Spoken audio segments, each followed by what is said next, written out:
Hey guys, tonight we slip into the shifting sands of the Indus floodplain and listen for whispers of a world long buried under centuries of dust. So, before you get comfortable, take a moment to like the video and subscribe, but only if you genuinely enjoy what I do here.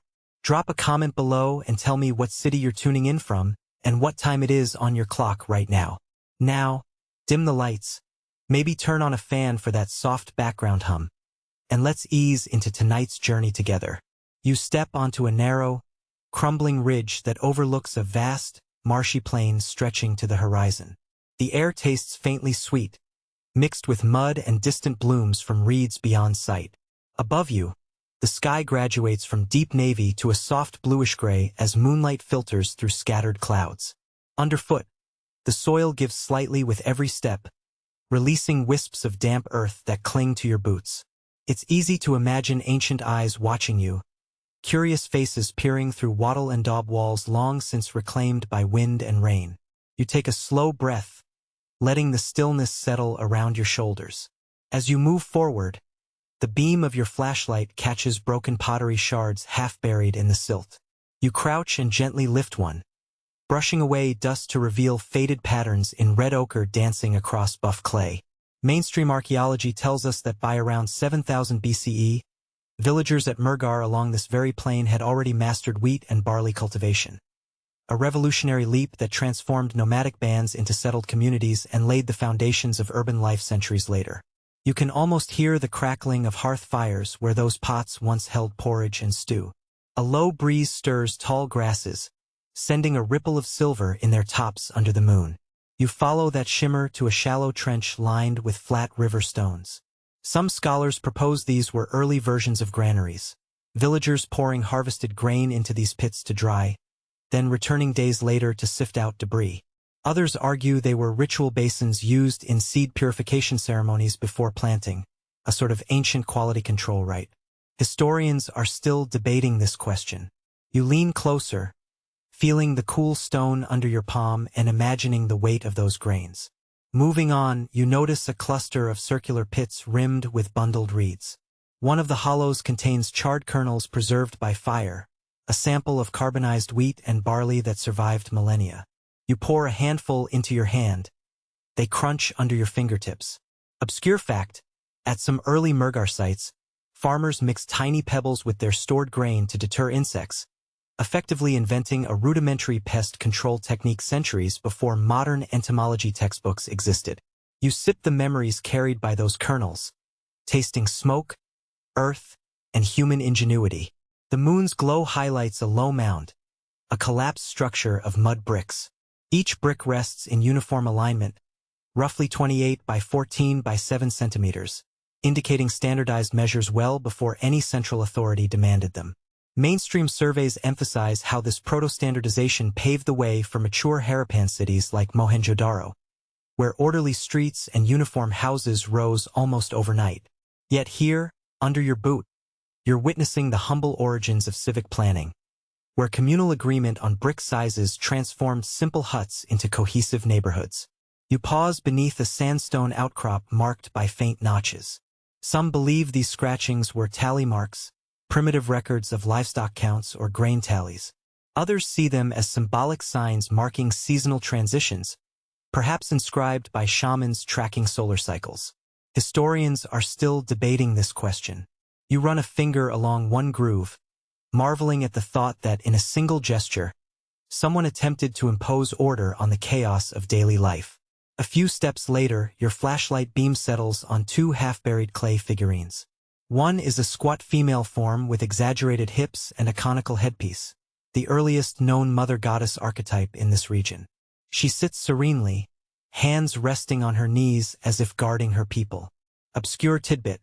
Microscopic analysis at some Mehrgarh sites revealed traces of powdered gemstones on similar figurines, suggesting they were once painted in vibrant colors or inlaid with semi-precious stones, an early hint that aesthetics mattered even in spiritual rituals. Beyond the figurines, a shallow, meandering stream glistens under the moon's reflection. You kneel, scooping cool water into your cupped hands. The taste is crisp, faintly mineral, carrying whispers from Himalayan glaciers far to the north. Mainstream research notes that this trickle swelled seasonally into the mighty Indus, serving as a natural highway for goods and people. Over time, boatmakers carved dugout rafts from single tree trunks, ferrying baskets of oil, copper ingots, and beads downstream. You imagine the chatter of traders bartering across early riverine marketplaces. Continuing along the stream's bank, you spy a rough circle of scorched stones, an ancient hearth. Charred beams still cling, and nearby, fragments of bone and shell hint at meals long consumed. These hearths were the heart of daily life, places where stories were told by flickering firelight. Mainstream studies credit Mehrgarh's inhabitants with developing basic irrigation techniques by 600 BCE, digging shallow canals diverted from snowmelt channels to water-adjacent fields. Here, around such hearths, they likely debated canal design and labor-sharing, proto-engineers sketching plans in the dirt. Your path curves past a spread of pottery shards decorated with angular zigzags and herringbone patterns. Some archaeologists argue these motifs emerged locally, evolving from indigenous traditions. Others suggest gestures toward distant lands. Traders from Mesopotamia may have inspired new decorative trends. Historians are still debating this question. You pocket a painted shard, picturing the hands that shaped it and the cross-cultural conversations etched into its clay. A chorus of cicadas rises as you step into a small clearing.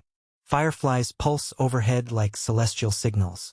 The ground here feels firm, yet underfoot you detect a shallow cavity. Kneeling, you scrape away surface soil revealing a flat, plastered floor with traces of red ochre. Obscure fact: plaster floors at Mehrgarh sometimes contained rush mats laid underneath to cushion sleeping areas, hinting at surprisingly comfortable dwellings that contrast with our assumptions of primitive living conditions. Pressing on, you reach a low ridge crowned with a scattering of sun-baked bricks. You climb to its crest, each brick echoing a decision made millennia earlier. Uniform shapes produced en masse, evidence of specialized labor. Mainstream narratives praise this proto-industrial coordination as a hallmark of emerging urbanism. Yet at this moment you feel grounded in that decision. Laborers mixing mud, molding bricks by hand, and stacking them to shape a vision of communal life. The night air grows cooler as you descend. Ahead, the ground dips into a dark hollow where the stream reappears. You catch sight of broken obsidian flakes glinting in the mud. Obsidian doesn't come from around here. It originates in mountain quarries far beyond the Indus Plain. Laser analysis of Mehrgarh obsidian tools traces them back to Afghanistan's highlands, over 1,000 miles away. Long before wheels or carts, goods moved across rugged terrain by the resilience of traders and pack animals. You pause at the edge of a slight depression filled with weathered stones. Could this be an early workshop? You sift through fragments of ground stone tools, bits of copper slag, and grooved spindle whorls from spinning flax fibers into thread. Obscure tidbit: recent studies suggest Mehrgarh artisans may have dyed their textiles using madder root, producing reds that rival those of later civilizations.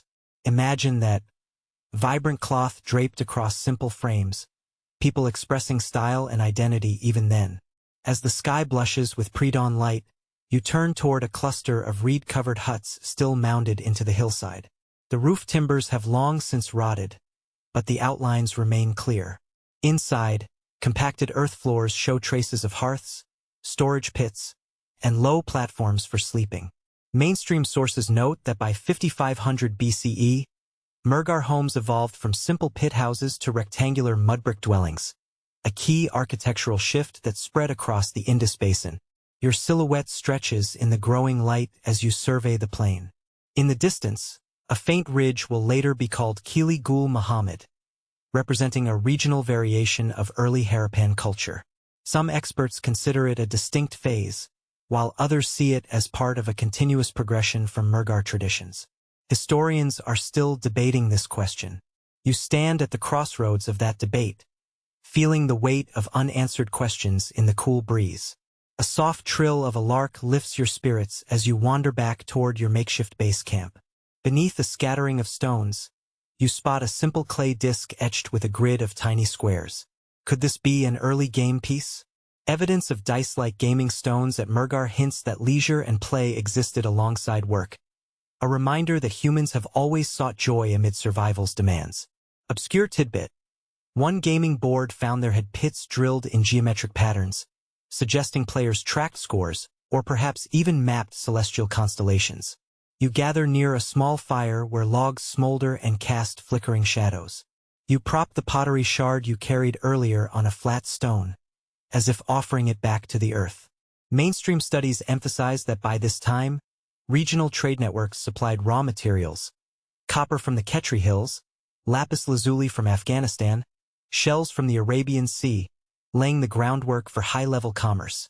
Here, around this fire, those networks begin to feel real. Rubbing your arms against the chill, you lean back against a boulder.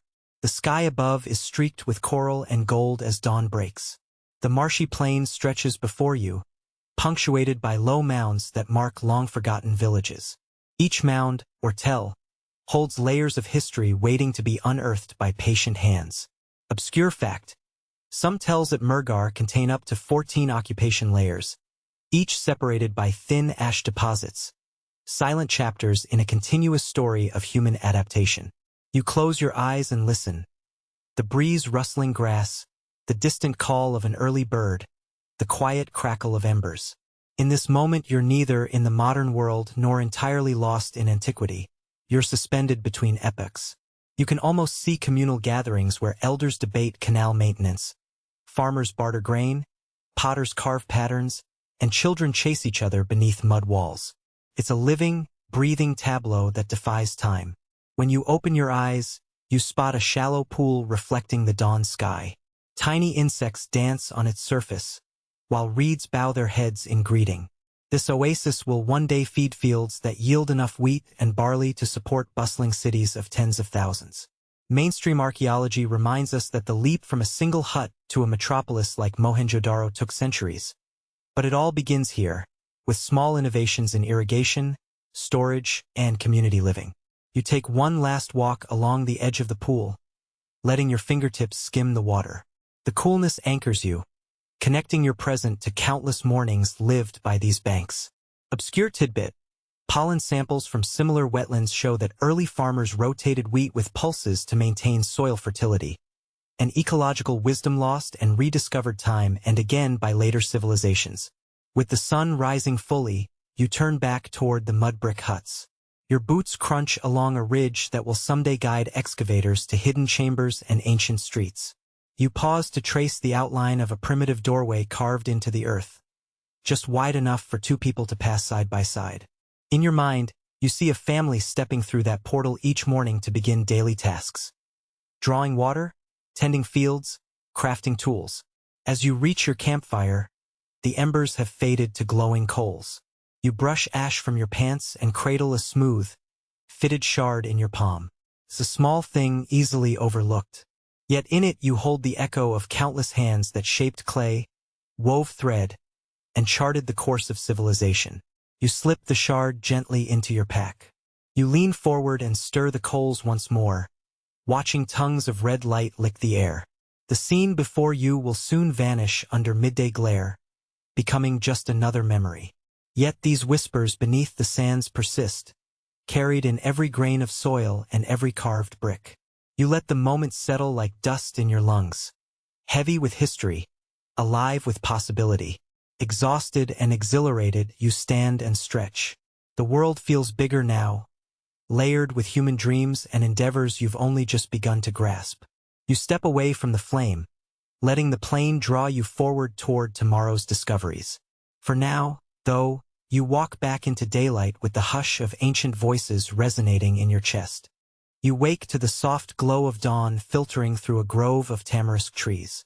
The campfire's embers cool under a blanket of ash, and a faint mist clings to the broad plain beyond. You rise, stretching your arms as the first birds proclaim the new day. Ahead of you, the world morphs from solitary pockets of settlement into clusters of mud brick hamlets lining drying stream beds. This is the dawn of the rising Indus civilization, when scattered farming bands learned to come together, standardize what they made, and trade like pros on a world stage that would stretch from the Arabian Sea to the foothills of the Himalayas. You step along a footpath worn smooth by countless sandals, flanked by low walls of sun-baked mud brick. In earlier times, each family built its own little hut and tilled a few strips of land. Now you see lines of nearly identical homes set in tight rows, each doorway opening onto a narrow alley. The communal ethos is palpable. No longer do you find one pit house here and another 70 yards away. Instead, clusters of dwellings stand shoulder to shoulder, sharing walls and resources.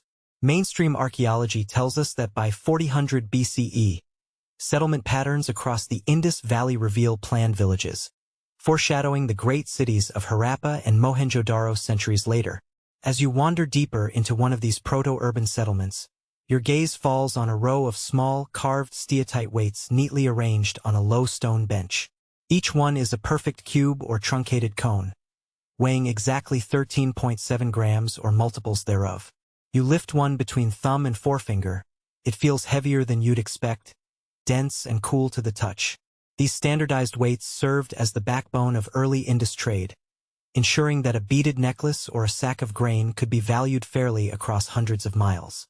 Obscure fact: the ratios of these weights, 1 to 2 to 4 to 8, mirror a binary system, suggesting that Indus merchants grasped mathematical precision long before most other ancient cultures.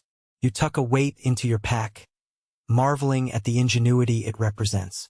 Turning down a narrow lane, you pass an open-air workshop where potters shape pots on simple turntables and fire them in kilns built into earthen mounds.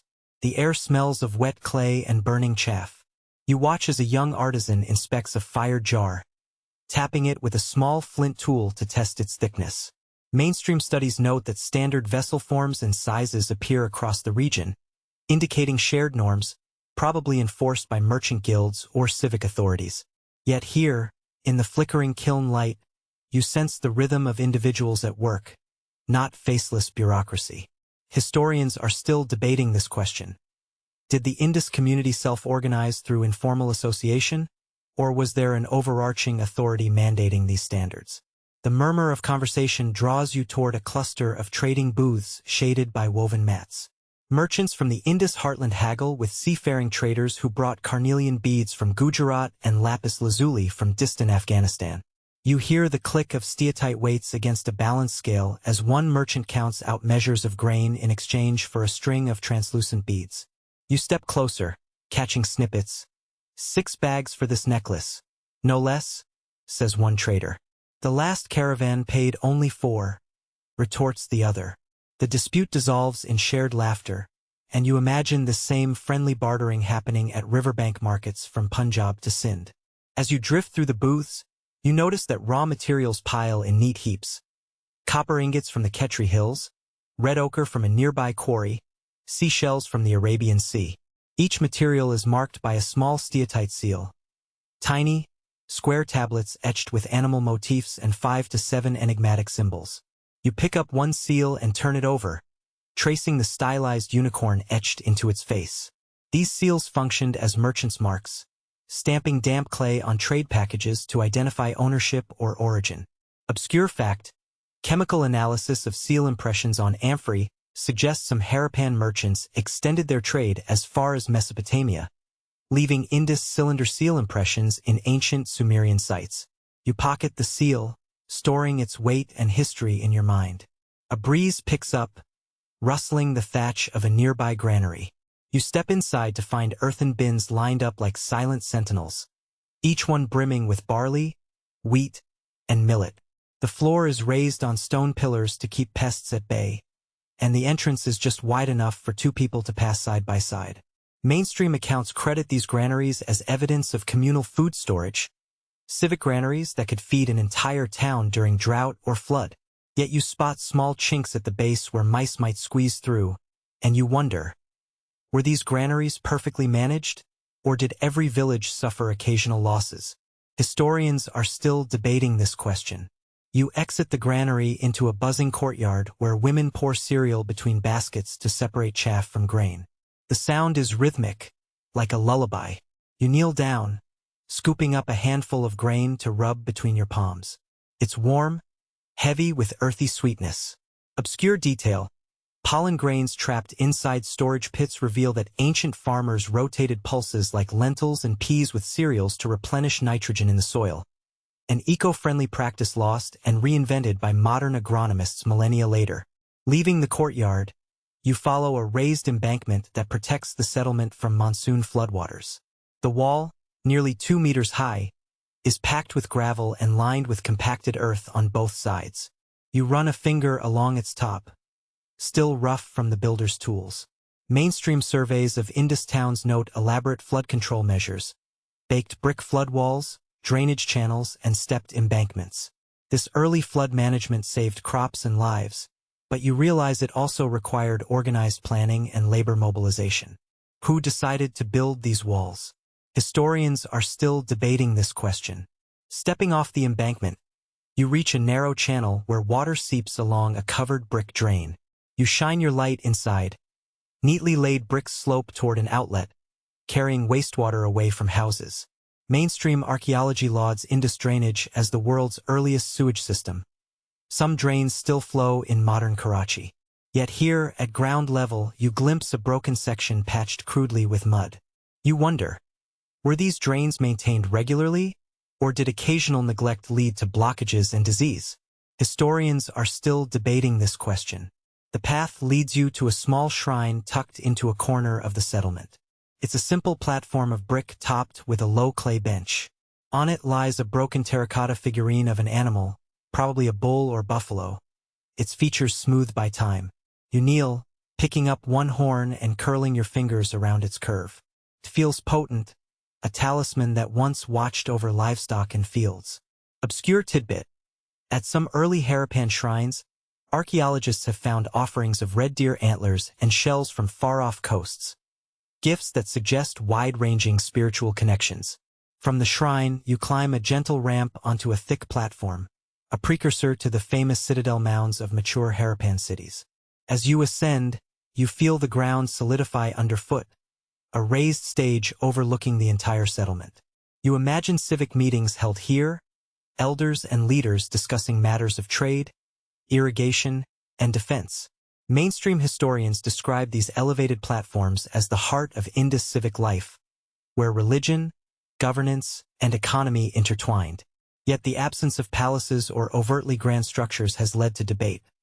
Was there an elite ruling class, or did Indus society remain relatively egalitarian? Historians are still debating this question. You settle at the top of the mound, letting the morning light warm your back. Below, the settlement stretches into the haze. Rows of houses, workshops, and fields beyond. You spot children chasing each other between huts, laughter echoing like birdsong. You lean back on the bricks, letting your mind wander through the countless decisions that brought this place into being. Agreements on brick size, on weight standards, on water channels. Obscure detail. Tiny copper scales found in early Harappan layers show not only standard weight measures but also careful calibration marks. Evidence that merchants fine-tuned their tools for consistent accuracy. A distant horn sounds, likely from a neighbor sealing their courtyard door for the day. You follow the sound to a wooden gate carved with a geometric design. Inside, a family sits cross-legged on a woven mat, breaking bread and sipping a drink made from fermented grain. You crouch at the entrance and accept a small ceramic cup offered by a smiling child. The liquid tastes pungent and slightly sour, a homemade barley beer for early morning refreshment. Mainstream studies confirm beer brewing in the Indus Valley by 3500 BCE, likely consumed during rituals and communal gatherings. Historians are still debating whether brewing began as a byproduct of bread making or emerged as a deliberate craft. You leave the courtyard, climbing down a ladder of brick steps to the main thoroughfare. The path is wide enough for two-pack animals to pass and flanked by parallel drains. Merchants lead laden donkeys along this track toward a cluster of warehouses near the river's edge. You trail them, your curiosity piqued by the promise of riverine commerce. At the wharf, you see flat-bottomed boats carved from single tree trunks, moored to wooden posts. Workers load baskets of grain and copper ingots onto the decks, while others stack rows of steatite weights to balance the cargo. Obscure fact: experimental archaeologists have successfully floated replicas of these boats, showing they could carry over a ton of cargo on calm floodwaters. Across the water, beyond a tangle of reeds, lie the mounds of another settlement, slightly larger, older, perhaps more prosperous. You stand on the wharf, trading the bustle of your camp for the distant boom of a horn signaling departure. Boats shove off the bank, pushing through lily pads and reeds toward the open river. You imagine stories traveling downstream, tales of harvest festivals, of conflicts smoothed by trade, of innovations shared between villages. These are the lifeblood of a civilization on the rise. You wander back along the riverbank past fishing nets dried on sunlit racks. Men mend nets with bone needles, while women sort fish bones and scales into piles for smoking. Mainstream accounts highlight the importance of riverine resources alongside agriculture, noting that fish and freshwater mollusks supplemented diets and trade goods. Yet here you see the messy reality of daily work. Nets fraying, fish slipping through fingers, the occasional curse when a knot won't hold. Historians are still debating how fishing communities integrated with agrarian settlements. Was it a seasonal partnership or a permanent occupation? The sun climbs higher, and you return to the shade of a grove where a group of weavers sit at handheld looms, weaving strands of cotton into simple cloth. The fibers are rough, but you can feel the promise of softness when washed and beaten. Obscure tidbit. Microscopic textile analysis indicates that early Indus weavers sometimes applied natural gums to stiffen thread for weaving, a technique lost until rediscovered in medieval textile centers. Pressing on past the weavers, you enter an area dotted with brick platforms topped by narrow stone benches. Here, scribes inscribe impressions on wet clay tablets before the symbols fade forever. You kneel beside one, brushing away dust to reveal a neat row of Harappan glyphs. Mainstream scholars classify these signs as the earliest known writing system in South Asia, though debate rages over whether they encode language or serve primarily as administrative tokens. Historians are still debating this question. As afternoon light floods the courtyard, you find yourself near a well sunk deep into the ground. A rope hangs from a beam overhead, suggesting that water buckets once rose and fell here. You peer into the darkness, imagining cool water waiting, a precious resource in this semi-arid landscape. Obscure fact: botanical remains from wells show that early Indus people lined wells with reed mats to filter sediment, an ingenious precursor to modern filtration. Finally, you climb a gentle slope crowned by a mound of burned brick, what later generations would call the Lower Town Citadel. You stand at its base, gazing up at the scarred stones and imagining the ceremonies held on this platform. Mainstream historians interpret this as a civic center where religious and administrative functions merged. Yet you note the lack of royal iconography or grand palaces, leaving you to wonder, did power rest with a priestly elite, or was Indus society unique in its distributed governance? Historians are still debating this question. You pause, taking it all in, the orderly streets, the bustling workshops, the soaring promise of canals on the horizon. In this moment, you feel the pulse of a civilization crystallizing, forging identity through shared systems of measure, craft, and trade. Obscure detail. Experimental reconstruction of Indus bronze casting pits shows that artisans achieved temperatures over 1,000 degrees Celsius using simple bellows, mastering metallurgical techniques comparable to those used in Bronze Age Egypt. As the sun dips low, casting long shadows across the plain, you trace your steps back toward the camp. The settlements you passed glimmer in the evening light, alive with lanterns and the hum of nocturnal insects. You sense that the Indus world is no longer a loose patchwork of villages but a networked society advancing toward urban brilliance. Before you tuck into your own evening meal, you linger one last time on a small bluff overlooking the valley. Below, you see the interlocking mounds, waterways, and fields, a tapestry woven by thousands of hands over centuries. You breathe deeply, tasting dust and smoke, grain and water. You carry this vision with you, knowing that tomorrow you'll explore the founding of Mohenjo Daro itself. But for now, you simply stand, listening to the soft chorus of frogs and wind-stirred reeds. You step off the well-trodden path onto the soft, clay-rich banks of the Indus, where your footsteps press into the same soil that will soon bear the foundations of Mohenjo Daro. The air smells of warm earth and river mist, and in the distance you spy the first outlines of raised platforms, artificial mounds heaped by human hands. It's around 2600 BCE, and you have front-row tickets to one of antiquity's most daring experiments in city building. The site sprawls before you in muted earth tones. Sun-baked brick walls glinting faintly in the morning light, low terraces shifting from pale ochre to honey brown. At the heart of it all rises the Citadel Hill, roughly 12 meters high, built of solid mud brick and trimmed with fired bricks. You climb the gentle ramp carved into its southern face, each step revealing more of the grid-patterned streets below. From the summit, Mohenjo Daro unfurls like a chessboard, parallel lanes intersecting at right angles, dividing the lower town into neat rectangles. You can almost hear the whispered exultations of early planners. By Jove! They've done it, Real city blocks.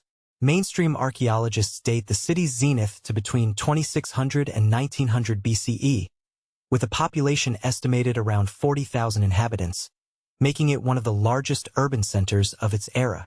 Yet walking its streets at sunrise, you feel the hush of possibility. This isn't just a jumble of huts. It's a deliberate vision of urban life, laid out according to communal agreements on brick size, street width, and drainage slope. Descending from the citadel, you head straight for the Great Bath, the most famous edifice perched on the mound's eastern flank. A rectangular pool, roughly 12 by 7 meters and 2.4 meters deep, glows with green-gray stones set in lime plaster. Narrow steps on each of its 4 sides slope down into the water, inviting you to imagine ceremonial plunges at dawn or dusk. Channels of water run into the pool through stone spouts carved to resemble animal heads, perhaps unicorns, perhaps bulls, and an outlet drain carries used water away. Obscure fact: microscopic analysis of the plaster lining reveals that some repair work used a mixture of lime and brick powder, giving it extraordinary waterproofing qualities that modern attempts struggle to replicate. You linger at the bath's edge, dipping a cautious toe into the cool water. It ripples gently, reflecting sunlight onto the pale walls. People here likely gathered for ritual cleansing, religious ceremonies, or even healing baths. Mainstream interpretations suggest the bath may have played a central role in civic or priestly functions, perhaps overseen by a class of ritual specialists. Historians are still debating this question. Was the Great Bath a public religious space, a royal plunge pool, or simply an advanced public amenity offered to all citizens? Shaking off the water's chill, you circle the bath and notice adjoining rooms, what must have been changing chambers or meditation rooms, each designed with low platforms and drains for used water. You tap the floor brick and listen to its hollow ring, marveling at how precisely these builders shaped each brick to ensure perfect fits and angles.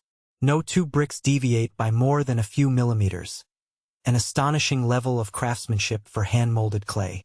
Beyond the bath, at the citadel's northern edge, you find an expansive, windowless structure defined by a series of interior piers and doorways.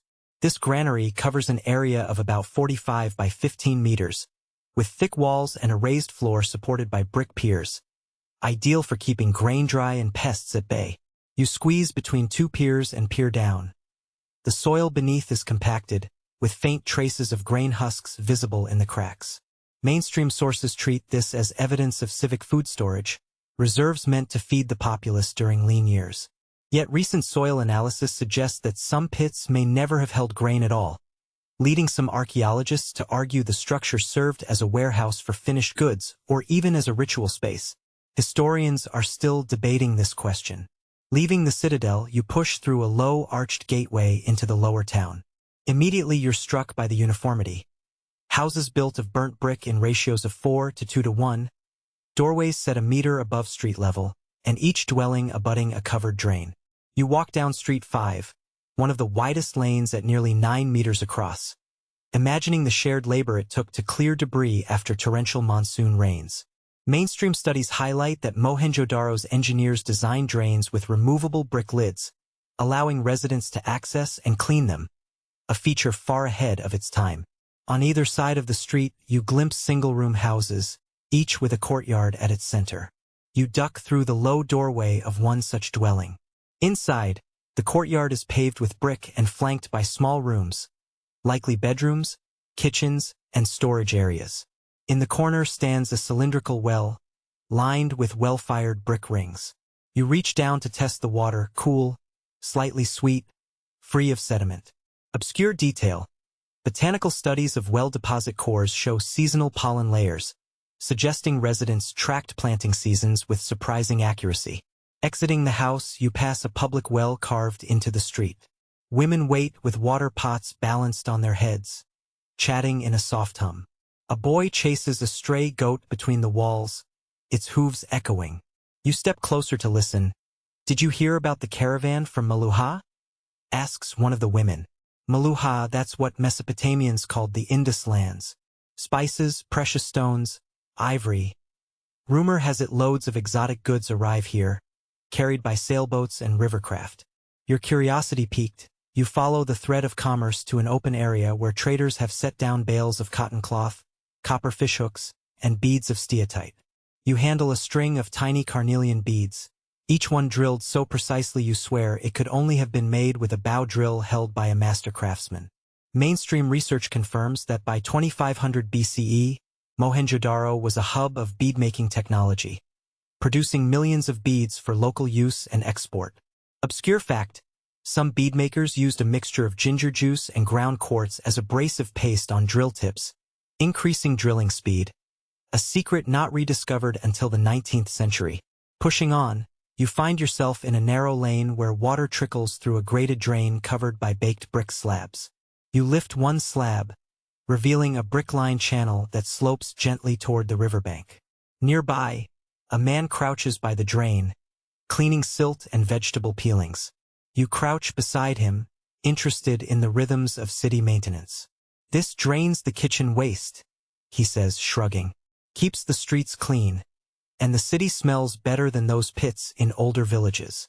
You nod in agreement, thinking how sanitation here competes with many modern towns. Ahead, you round a corner onto a sunken street where functioning street drains divide the roadway in two.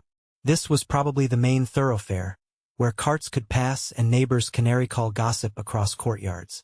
On one side stand row upon row of identical homes. On the other, workshops, potters, bronze casters, bead makers. You enter a bronze workshop and find a pit lined with stones, fire-blackened and still warm to the touch. Charcoal lumps, a modern-tasting tang of smoke, dot the pit. Obscure detail. Residues of arsenic found in bronze artifacts from Mohenjo Daro suggest early metallurgists intentionally alloyed copper with arsenic to improve hardness, predating tin bronze in some regions. You emerge at a crossroads where a single, long building with multiple doorways stands. This great hall offers bench-like platforms inside and may have served as a meeting place or school of sorts. You slip through one doorway into a large room where inscriptions were once pressed into damp clay tablets before firing. The floor still bears the faint grid of seal impressions. Mainstream experts classify these as administrative records, rations, labor lists, trade agreements. Yet no full archive survives, and no one has found a decipherable text, fueling debate. Was the Harappan script truly writing, or primarily symbolic branding? Historians are still debating this question. From the Great Hall you stroll through a plaza shaded by date palms. Children scamper among the roots, and in one corner you see a rough playground. Two-wheeled carts and a set of stone dice arranged on a low platform. Obscure tidbit. One toy cart recovered bears copper fittings and tiny holes for strings, suggesting children mimicked the carts used by grain caravans. Play imitating real life, a glimpse into daily imagination. Leaving the plaza, you cross a small bridge spanning a covered drain. Beneath, water glints in the afternoon sun. You lean over the edge and spot fish scales and small shells, discarded from meals. Mainstream accounts point out that fish formed a significant part of the diet here, supplementing cereals and legumes. Yet the presence of shells from marine species hints at coastal trade networks that funneled seafood inland for urban tables. Crossing into a quieter neighborhood, you note that some houses have doorways blocked by brick walls. You peek through a small gap and spy stone storage bins hidden inside, perhaps treasure vaults for elites or cold storage pits for perishables. Historians are still debating this question. Do these blocked entries signal hidden chambers for the wealthy few, or community cold rooms accessible to all? You continue along a wall pierced by small, square niches. In one niche rests a painted jar shaped like a fish, its scales detailed in black pigment over white slip. Obscure fact, the fish motif appeared on local pottery here well before it became the Indus emblem on seals, perhaps symbolizing fertility or abundance. As evening approaches, you circle back to the main street and pause by a pavilion of stone pillars. Just foundations now, the superstructure long gone. You imagine gatherings here, announcements of canal repairs, proclamations of festival dates, or the latest harvest yields shouted from this public forum. Mainstream narrative places such civic spaces at the core of Indus urban planning. Yet without inscriptions of proclamations, you wonder, was there a ruling magistrate, or did councils of elders make decisions by consensus? Historians are still debating this question. Night falls and oil lamps flicker in doorways, casting long shadows on the mud brick walls. You step into a small courtyard lit by a single lantern and are offered a meal. Flatbread baked on a clay griddle, lentil stew spiced with cumin and coriander, and a small cup of sour yogurt. You eat seated on a low platform, your fingers tasting the grit of ground grain mixed into the bread. It's simple fare, yet nourishing. A reminder that beneath all the grand architecture lies the same human need for comfort and community. After your meal, you explore a maze of back alleys until you reach a circular platform pierced with holes around its edge. You crouch and examine it. A large sieve for winnowing grain, no doubt. Obscure detail. Some winnowing fans of this style hung strips of cloth around the rim to catch debris. An early attempt at refining grain purity that predates similar Roman inventions by 2 millennia. Your final stop is a high terrace overlooking the river, the south bank of the Indus River. You lean on the brick balustrade, feeling the cool evening breeze. Far below, the river swells in the monsoon rains, its currents churning silt and debris. You imagine gigantic rafts moored at the riverbank, laden with grain, timber, and glazed pots destined for distant towns. Mainstream scholarship emphasizes the river as lifeblood for Mohenjo Daro's economy. Yet the lack of docking facilities has led some to propose boats landed on seasonal mudflats instead, raising debate over the sophistication of Indus riverine infrastructure. Historians are still debating this question. You inhale deeply, tasting river mist and dusk. The city's lights flicker behind you. Lamps in houses, torches in workshops, lanterns by wells. Despite the urban tumult, you sense calm. A community at its height, united by brick and mortar, water channels and wheat fields, trade networks and shared rituals. Mohenjo Daro stands as the crowning jewel of the Indus civilization's early urban age, a testament to human ingenuity and collaboration. Before you step back into the night, you run your hand along a nearby wall, feeling the fired brick's smooth curve. You whisper a thanks to the builders whose hands shaped this world. Then, turning toward the silent river, you head back to your camp, eager to rest, and ready to return tomorrow to delve deeper into the lives of Mohenjo Daro's people. You push off from the shadow of the citadel mound and step onto a broad street paved with flat, fired bricks. The sunlight warms the clay beneath your sandals, and a faint breeze stirs the dust settled in the mortar joints. This is one of Mohenjo Daro's main arteries, roughly 8 meters wide, where carts once rolled and goats trotted beside laden donkeys. You pause to admire how each brick is laid in exact alignment, creating a nearly seamless roadway that channels water and debris away. Mainstream archaeological surveys credit these paved streets as a hallmark of Indus urban planning by 2600 BCE, noting how they facilitated trade, movement, and sanitation. Yet the perfection you see is surprisingly fragile. A single misaligned brick can create a lip that catches a wheel or sends a child tumbling. Historians are still debating this question. Did Mohenjo Daro's citizens maintain their streets through organized guilds and labor levies? Or did each household take responsibility for the stretch in front of their door? Walking toward the city's heart, you notice the high curbs lining either side of the roadway. They stand some 30 centimeters above the pavement, carved from individual brick courses mortared together. These curbs prevent water from flooding homes during seasonal rains and guide runoff into side drains. Obscure fact, microscopic residue analysis of drain sediments has revealed traces of crushed mustard seeds, suggesting early Harappans used pungent plant oils in communal cleaning rituals to keep drains from clogging. You follow the curb to a grated opening where a series of baked brick slabs span a covered drain. You lift one slab carefully so as not to disturb the others, and peer into the channel below. It's lined with expertly shaped bricks that slope gently toward an outlet beneath the street. Bits of vegetable peelings and small pottery shards lie scattered on the channel floor. You rake a few stray bits aside and sniff tentatively. A faint tang of decay, but nothing overwhelming. Mainstream sources praise Indus sanitation as the world's earliest sewage system, but here on the ground you sense a living, breathing reality. Maintenance crews likely emerge to clear these chutes, and you can almost hear the scraping of wooden rods and the grumble of unseen laborers.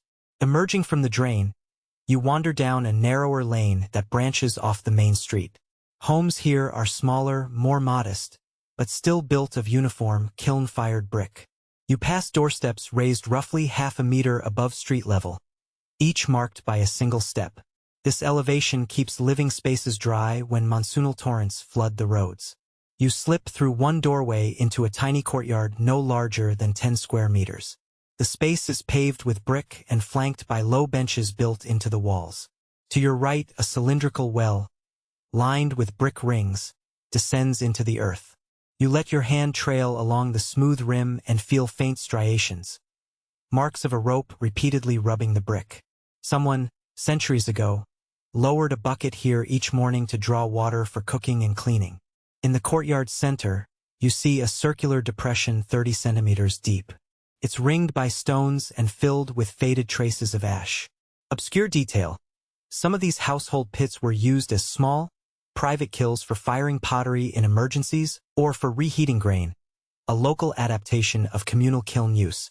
You crouch and brush your finger along the pit's edge, picturing smoke curling upward as a potter salvages broken shards into usable vessels. Exiting the narrow lane, you rejoin a wider street that slopes gently toward the river. Here, the drainage system transforms into an open channel flanked by cut stone slabs, its cover removed for cleaning. The channel widens to accommodate greater flow, and you glimpse a painted marker on one slab, a simple arrow pointing downstream. It's a crude but effective form of wayfinding. Even without formal signage, anyone could read the arrows to locate communal cisterns and workshop districts. Mainstream references to Indus wayfinding note this arrow motif as one of the few traffic signs in antiquity. Historians are still debating this question. Were these markers standardized citywide, or did each neighborhood adopt its own symbols?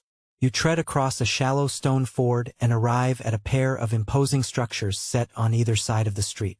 These are the granaries, rectangular halls measuring over 40 meters long and 15 meters wide, raised on massive brick piers. You climb the short flight of steps to their entrances, marveling at the thickness of the walls. Each granary sits atop a stone platform with rows of brick pillars, creating an undercroft that ventilates the stored grain and Dieter's rodents. Inside the first granary, the floor is compacted earth sprinkled with fine silt. Occasional flakes of crushed limestone glint in the light, likely mixed into the floor plaster for added hardness. Mainstream archaeology states these granaries held communal grain reserves, wheat, barley, and perhaps rice, distributed to families during lean seasons or used as barter in trade. Yet you notice faint grooves carved into some of the floor bricks, as if ropes or wooden beams once pressed against them. Obscure fact: recent excavation reports have identified these grooves as tracks for wooden staves used to lift and slide heavy grain bins into position, an early form of modular storage shelving. You crouch beside one pier and examine the space beneath. It's surprisingly clean, no droppings, no stray seeds. You scoop a handful of dust and spread it between your palms. Feels powdery, almost intentionally swept. How often did granary custodians clean undercroft chambers?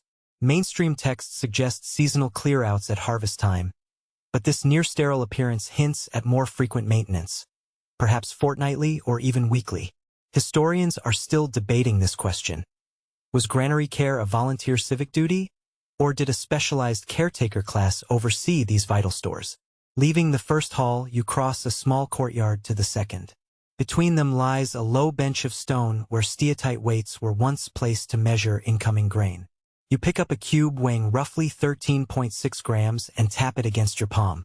The sound is clear, a reliable ping that merchants use to gauge weight. Mainstream research highlights the Indus weight system's precision. multiples of 1:2:4:8 up to large measures, creating a binary sequence that facilitated fair trade. Obscure detail. Some weights bear tiny, hand-chiseled lines along their edges, marks that appear to tally past uses or calibrations, suggesting individual merchants kept personal logs on their tools. You circle the granary complex and find a drain channel feeding away from a small doorway in one wall. It's narrower than the street drains and triangular in cross-section, perfectly sized to slip out leftover husks and dust. You peer inside. Bits of chaff cling to the bricks. You rake the silt aside and inhale. The scent of crushed grains still lingers, faintly sweet. Mainstream accounts praise these drains for preventing mold and spoilage. Yet you note how shallow some sections are. One stray branch could easily clog it. Historians are still debating this question. Did granary staff use animal fats or plant oils in periodic purges to lubricate channels and clear blockages? Stepping away, you wander down an adjoining street toward a smaller, secondary granary. This one is open air, marked by low walls and flat stone slabs. It's less monumental but still central to neighborhood storage. You lean against one wall and toss a pebble onto the slabs. It skitters across, hinting at how flat and regular the surface is. Local homes likely funneled surplus grain here, paying a small fee or tax for community storage. Obscure fact: pollen analysis of floor deposits in similar satellite granaries shows mixed seeds, barley, wheat, millet, and even lesser crops like sesame, implying that people stored a diversity of staples together, trusting communal blending to smooth out seasonal failures. Continuing your stroll, you pass a row of covered drains again, this time with uniquely carved spouts designed to sweep away chaff rather than water. Each spout is a narrow brick trough protruding from the wall at waist height, ideal for releasing grain husks into the gutter below. You crouch to inspect the end of one spout and find a small notch carved into the outer brick. Obscure detail. Experimental archaeologists demonstrated that these notches held a wooden peg to catch husks temporarily, allowing workers to collect and later use chaff as animal bedding or fuel. As the midday sun rises, you duck into the shade of a colonnaded platform adjacent to the granaries. Large brick pillars, some worn smooth by countless shoulders brushing past, support a flat roof that once sheltered grain weighing and distribution. You slide a hand along a bench carved into the floor, imagining merchants tallying sacks, scribes marking receipt tablets, and citizens queuing with earthen jars to claim rations. Mainstream historians describe such platforms as proto-bank branches, integrating economic and administrative functions. Yet the lack of formal offices hints at a more informal system, perhaps reliant on trusted elders rather than inked contracts. Historians are still debating this question. Leaving the granary district, you cross back onto a wide, main street that slopes gently toward the dried bed of a seasonal canal. Alongside the street, broad paving slabs form a continuous walkway. Each slab bears shallow grooves, remnants of wooden planks that traders once anchored to create a lasting boardwalk above muddy ground. Obscure fact: chemical traces on some slabs reveal residues of tannins from mango wood, suggesting that mango planks provided durable, rot-resistant walkways through monsoon-softened streets. At the corner, you round a bend into a bustling open area where the street widens into a marketplace. Though not directly linked to granaries, this square thrives on their presence. Merchants unpack grain sacks beside stalls of pottery and metal tools. You wander between stalls, weaving through shoppers weighing barley and rice. A woman lifts a pot of fresh ghee and dips a twig into it, testing its clarity. The golden liquid drips back into the jar. Obscure detail: residue analysis of ghee containers found at Harappan sites reveals they often added turmeric and fenugreek as preservatives, spices you recognize from modern kitchens. As you watch, a boy knocks over a small bag of millet, scattering tiny pearls across the stone floor. Women bend to scoop up the seeds, giggling at the child's mischief. You lean down and help gather a few stray seeds. The millet is smooth, slightly oily. You roll one between your fingers before popping it into your mouth. It's earthy, nutty, reminding you that this grain sustained ancient empires as reliably as it feeds modern ones. Mainstream sources point out millet's drought tolerance as a reason for its popularity, especially on the city's edge where irrigation was scarcer. Historians are still debating this question. Did early Harappans prioritize drought-resistant crops in marginal areas, or did they import irrigated produce to these districts? Leaving the marketplace, you head back toward the granaries, retracing the brick pavement under the intense afternoon sun. You pause at a small alcove carved into a wall, a simple niche just big enough for a person to squat in. Inside, the floor is littered with crushed shells and small fish bones. Obscure fact: such niches served as temporary fish smoking pits, where fishermen preserved their catch before selling it at the market square. The smoke-stained bricks still carry faint aromas of brine and seaweed. Finally, you complete your circuit of the granary quarter and emerge onto another wide street lined with workshops. Pottery wheels spin in rhythmic circles, sending clouds of clay dust into the air. In front of a bronze workshop, a craftsman taps a newly cast spearhead against his anvil, adjusting the edge to razor sharpness. You step to the doorway and watch sparks dance as he hammers. Mainstream studies note that proximity of workshops to granaries was intentional. Fuel for kilns and furnaces came from communal rations of chaff and straw. So while workshops hummed with activity, they also depended on agricultural byproducts, weaving the city's economy into a tight mesh. As the sun begins its descent, you trace your path back along the main street to your starting point. The granary's silhouettes stand like silent guardians over the neighborhood, monuments to both abundance and vulnerability. They remind you that no city can flourish without food security, and that the everyday labor of weighing, storing, cleaning, and distributing grain underpinned Mohenjo Daro's prosperity. You pause at the corner by the citadel's base, where the final rays catch the arches of a covered drain. You slip a small fragment of pottery into your pocket, a shard painted with a faint grid pattern once used for tallying rations. It's a tiny relic of the granary economy, a silent witness to the hands that allocated surplus grain and balanced civic needs. As shadows lengthen, you regret that this district isn't a place you can explore by torchlight. Sand and ash swirl in the cooling breeze, and the distant clang of a closing gate echoes like a bell. You inhale deeply, tasting dust and stale grain, water and smoke. Tomorrow, you'll wander further into Mohenjo Daro, perhaps to its bathing platforms or the narrow lanes of its artisan quarters.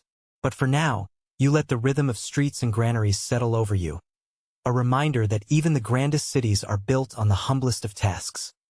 Carrying water, weighing grain, clearing drains, and sharing the fruits of a season's hard work.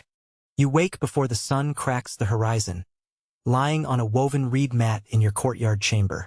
The brick walls glow faintly in the lantern light, and the air smells of cool earth, leftover embers, and last night's lentil stew. You push aside a thin cotton blanket and stretch. In the corner, a low clay lamp smolders, its wick dipped in mustard oil. Your feet find the rough flagstones of the courtyard floor, damp from the night's condensation. A gentle breeze drifts in through a wooden lattice window, bringing the distant murmur of roosters and the faint clatter of pots being readied for the day. You pause to run your hand over the uneven brick bench lining the wall, smoothing the edges worn by generations. Then you step outside. Neighbors stir in adjoining courtyards, voices calling greetings in a soft, musical tongue. Women sweep fine sand from doorsteps in graceful arcs, heaping it into neat piles at the corner of the street. Historians are still debating this question. Did sweeping rituals serve a spiritual function, cleansing both home and household spirits, or were they purely practical for dust control? You dip your toes into a shallow water trough carved into the wall, feeling its coolness. Water drawn here last night after dusk. You shoulder a clay pot and walk down the narrow lane paved with fired bricks. Each step echoes as you make your way toward the well, balancing the pot on your hip. Children peer through latticed windows, clutching small clay toys shaped like monkeys and bulls. Obscure fact: artisans sometimes tied these toys to tiny sledges pulled by other figurines, creating wheeled toys centuries before similar inventions appeared in Europe. As you pass, a boy tugs at your tunic hem, offering one of his brightly painted monkeys.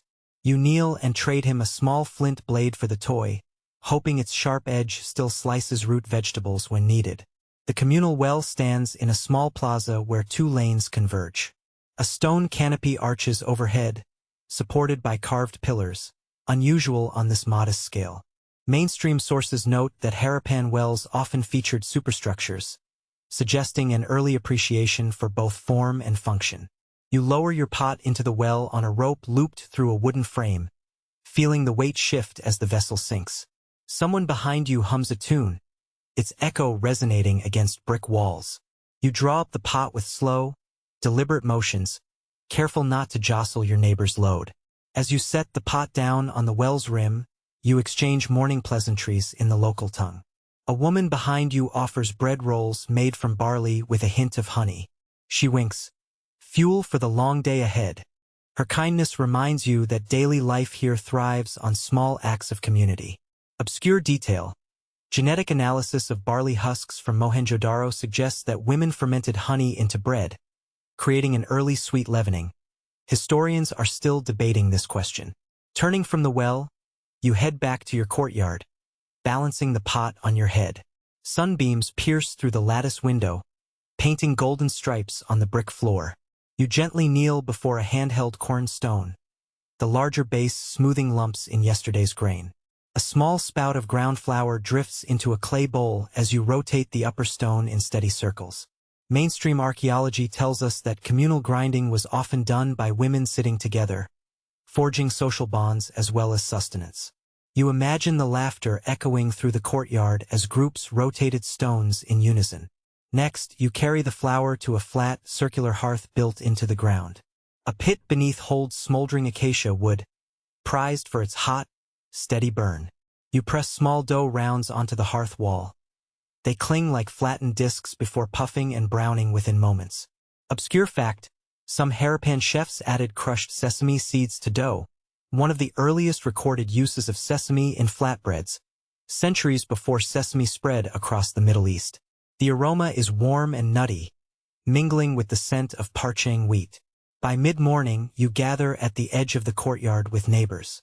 You break bread, dipping it into lentil stew spiced with wild cumin and coriander. Local herbs you or someone foraged at dawn. Children clamor for scraps, their laughter rising like birdsong. Mainstream historians agree that lentils formed a dietary staple in Indus towns, providing plant protein to complement barley and wheat. Yet you watch a stray dog lap up the final dribbles, and you wonder, did villages maintain strict food hierarchies, or did everyone share equally? Historians are still debating this question. After breakfast, you settle into a shady alcove where women spin flax fibers into thread using spindle whorls. The fiber coils effortlessly around the shaft, each rotation adding to the growing bundle of yarn. Obscure detail.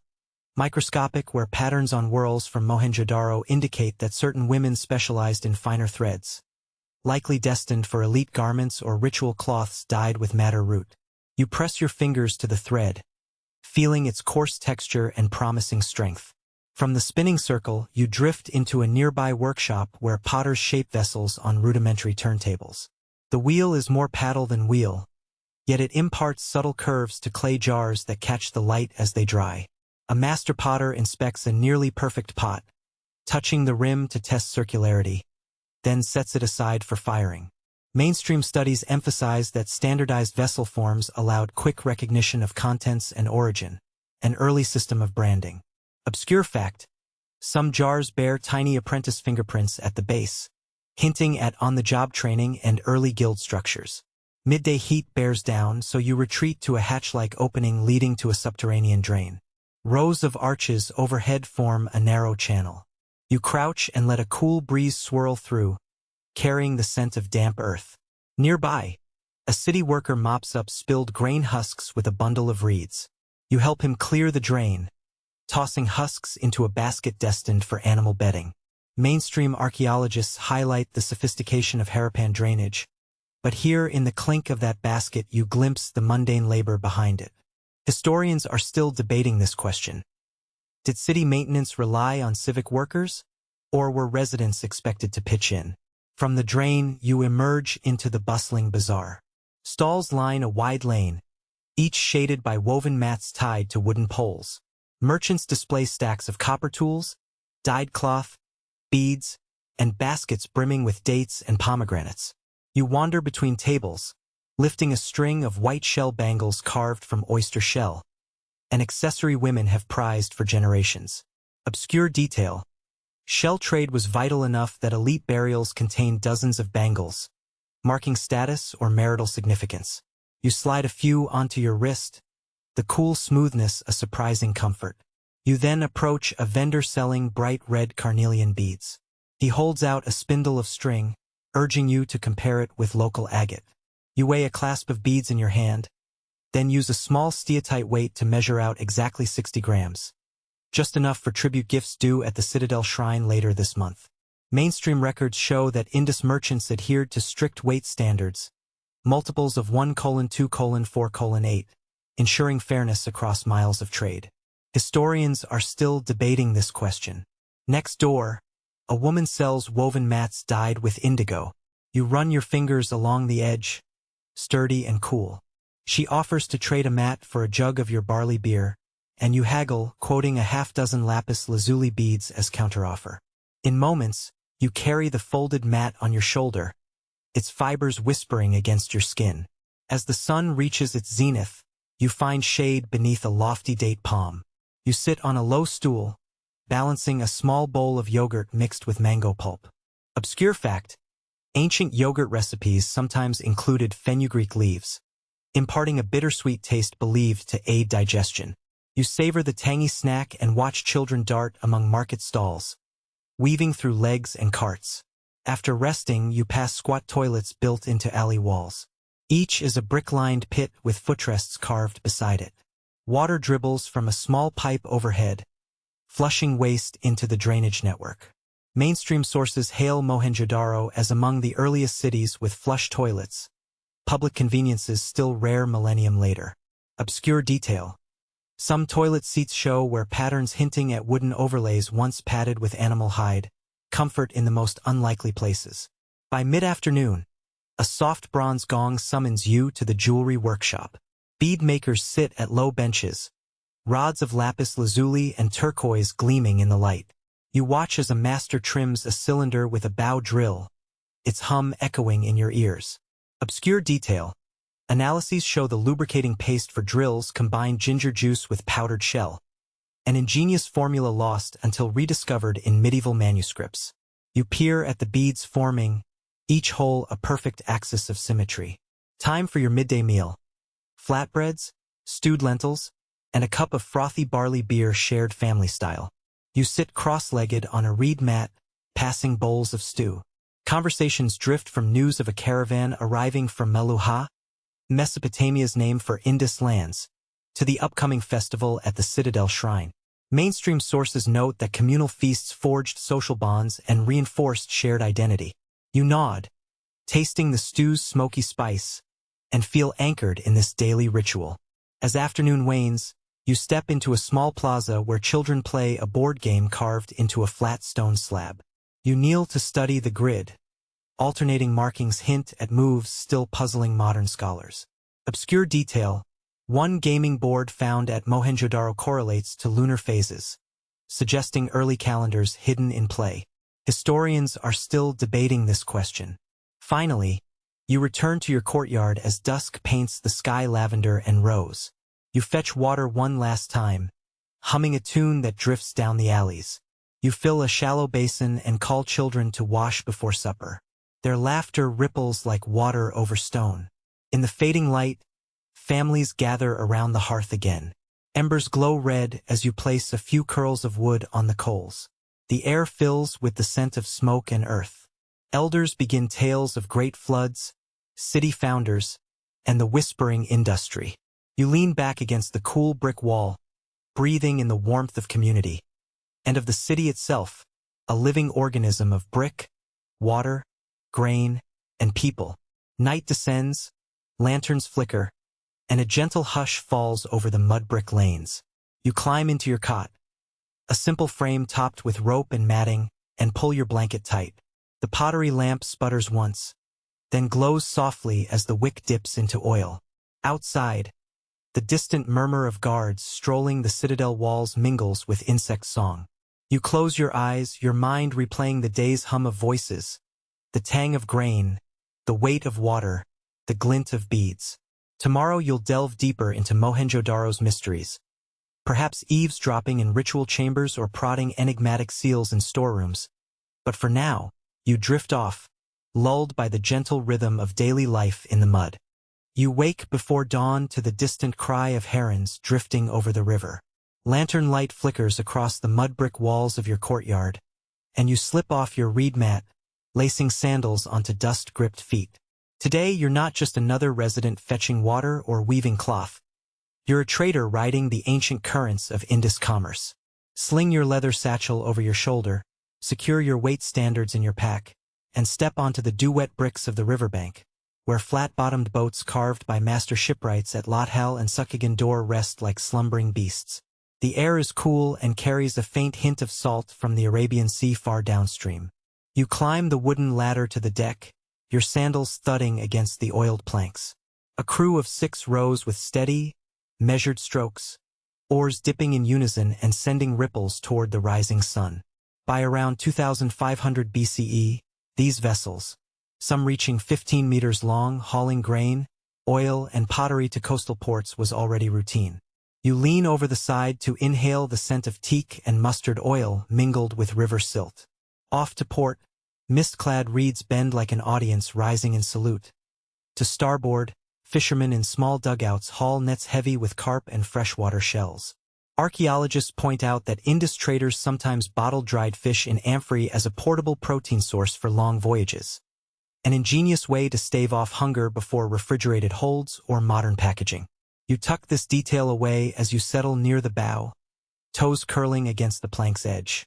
The boat's skipper, a tanned veteran with sun-scored features, leans toward you. "Bring out the beads," he murmurs, his voice low. You reach into your satchel and draw forth a string of carnelian beads, their translucent reds glowing faintly in dawn's half-light. He taps each bead against his teeth to test hardness, then smiles and hands you a small pouch of copper rings in exchange. This precise haggling, beads for copper, grain for oil, shows how traders relied on standardized weights and measures to ensure fairness across hundreds of miles. The current carries you past low mounds marking older settlements, some still inhabited, others silent beneath grass and sand. Piles of dried reeds and timber line the bank, materials stockpiled by local carpenters to mend hulls after monsoon storms. Dendrochronology of timbers from Lothal's shipyard reveals that builders prized deodar cedar from Himalayan foothills for its resistance to rot in brackish water, an early lesson in selecting the right wood for maritime life. As the sun climbs, you slip beneath a woven mat awning strung across the deck to escape the glare. From your satchel you unwrap a chunk of jaggery bound in palm leaves, sweet fuel for the long day ahead. Cradling the sugar between your palms, you hear the low throb of a shell horn from upstream. A fellow trader approaches, balancing a flat basket of ivory combs carved into animal shapes. You negotiate 2 measures of mustard oil for a set of combs, plus a handful of lapis chips as a goodwill gift. Microscopic where patterns on ivory combs from Harappa show they doubled as textile beaters in weaving, blurring lines between beauty and craft. After an hour your boat slows, current slackening. A stone landing hewn into the bank comes into view, a small river port where inland goods converge before heading to sea. You drop anchor, clamber up mossy steps, and find merchants lining steatite weights on low benches. You place your copper rings on one pan of a scale, your beads on the other, and watch it balance perfectly. Local markets like this formed nodes in a sprawling supply chain, each maintaining weight standards accurate to within a gram, a level of precision unmatched in most contemporary cultures. You stroll through shaded lanes lined with stalls. One vendor sells aromatic resins, gum copal and frankincense, from southern hills. Another offers coils of hemp rope from the western ranges of Balochistan. You pause at a stall where a woman sells tied bundles of sesame seeds. "Oil and food," she says, eyes bright. You trade a few carnelian beads for sacks of sesame, enough to season your voyage home and share with neighbors. Back on deck, the river widens near its final bend toward the sea. You shoulder a coil of hemp rope to help secure a large amphora of mustard oil destined for Lothal's docks. The skipper gestures for you to join at the mast. Together you knot a canvas sail to the yardarm and catch the breeze, watching the boat glide faster than any rower could manage. By 2300 BCE, Indus sailors had learned to read the monsoon winds, southwest in summer, northeast in winter, timing departures accordingly. Leaning against the mast, you watch the banks blur into salt marshes. The smell of brine thickens as the hull squelches through shallow flats, its belly grazing submerged sandbanks, the hazards marked by reed poles lashed together as crude buoys. Some of these poles bore carved fish symbols to warn mariners of shallow fishing grounds, serving both navigation and ecological awareness centuries before formal charts existed. At last you glimpse the open sea, a glinting expanse to the horizon. Men heave the stern free, and a spray of salt water kisses your face as tide meets current. The skipper signals for quiet and points skyward. Ropes creak, alone turn wheels on wind currents, its cry carried on the sea breeze.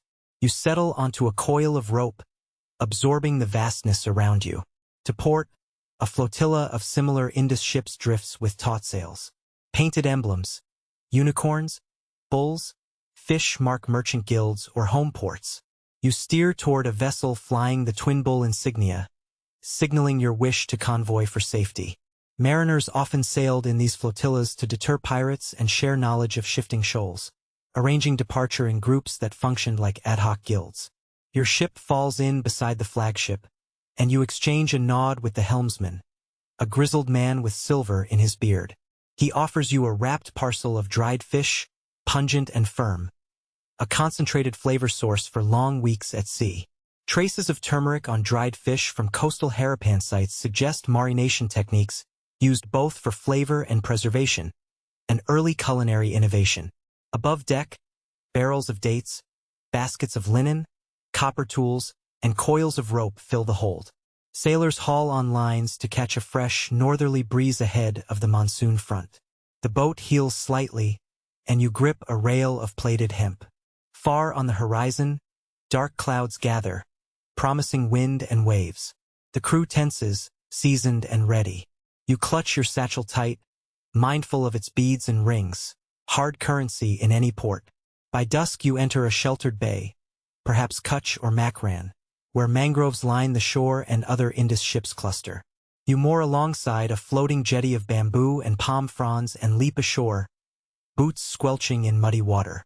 The trading courtyard beyond features stone warehouses built on the shore, platforms worn by the tide, awaiting boats laden with goods. Inside the courtyard, merchants tally cargo. You show your Harappan seal brick. They nod and lead you to a bench piled with folded cotton cloth from Gujarat and shells from the Persian Gulf. You trade half your copper rings for rolls of embroidered fabric, exotic textiles destined for the elite back in Mohenjo Daro.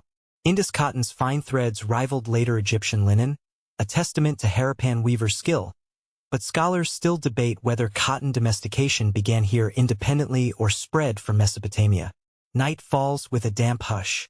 You're offered a small room on a raised platform draped. You slip through the narrow doorway of a dimly lit workshop perched on the edge of Mohenjo Daro's lower town, where the air smells of warm clay, tallow from oil lamps, and ink made from crushed minerals. Around you, artisans hunched over low benches press flat clay tablets into wooden molds. Each tablet bears the imprint of a tiny steatite seal, some the size of your thumbnail, others as large as a modern pocket knife handle. Their surfaces glitter with incised animals, geometric patterns, and rows of tiny strokes that hold secrets as impenetrable as the desert beyond the city's walls.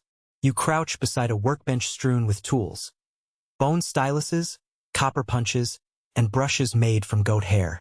One artisan, brow furrowed, dips his stylus into a pate of dark ink and touches a fresh slab of clay.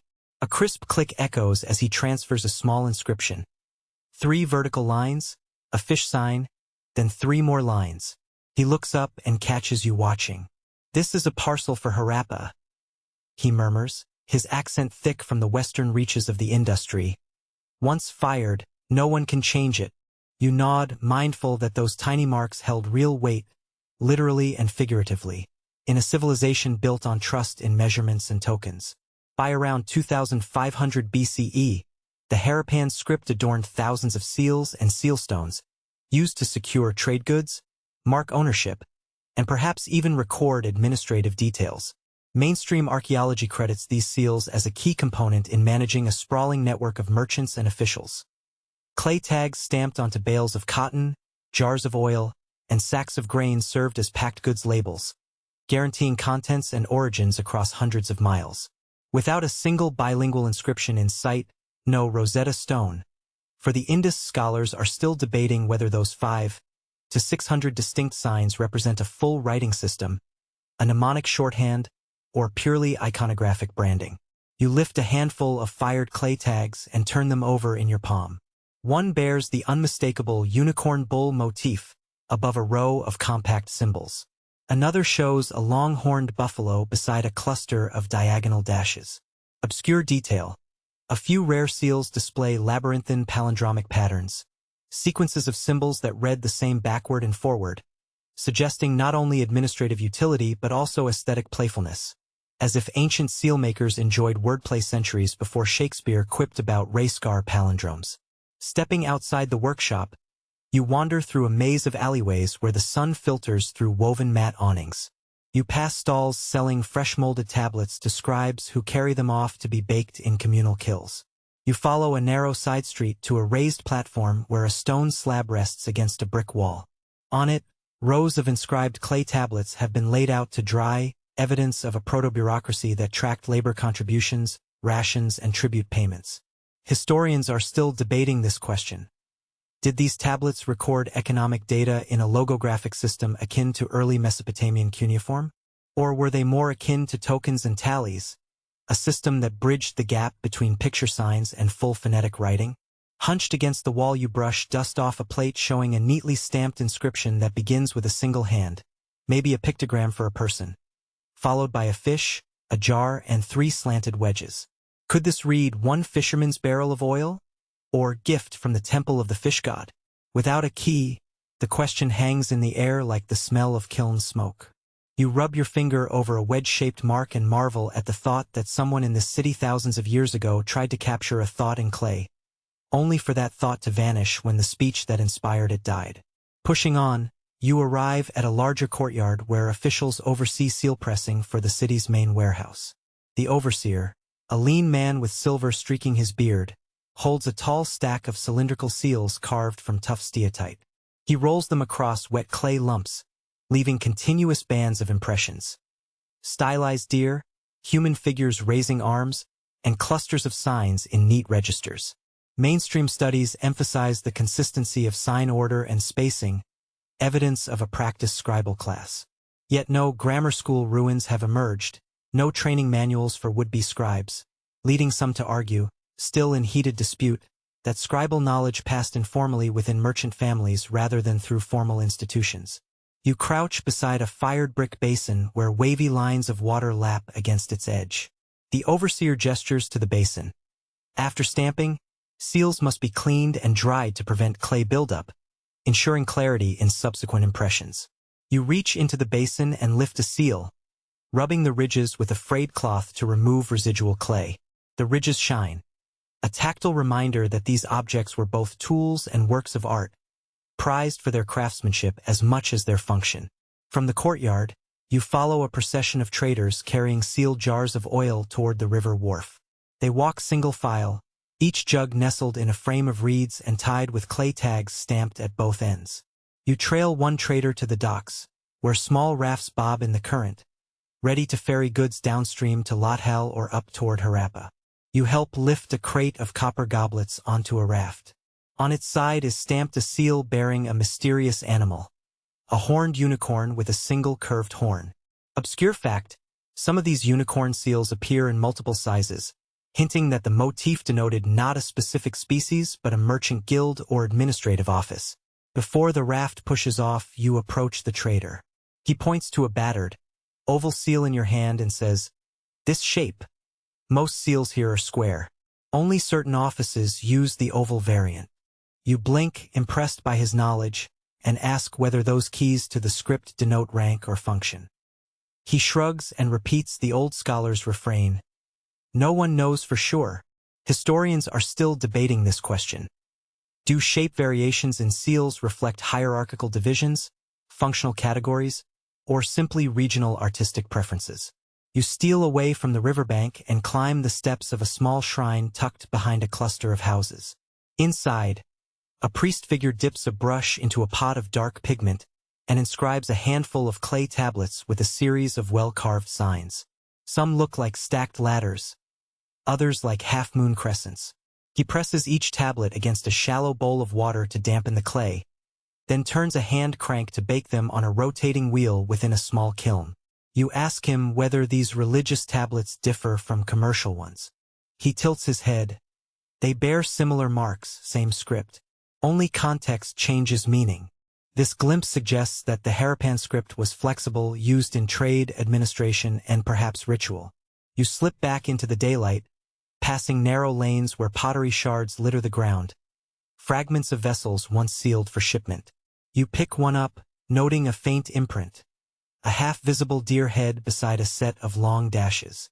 Could this be a shipment code? A family emblem?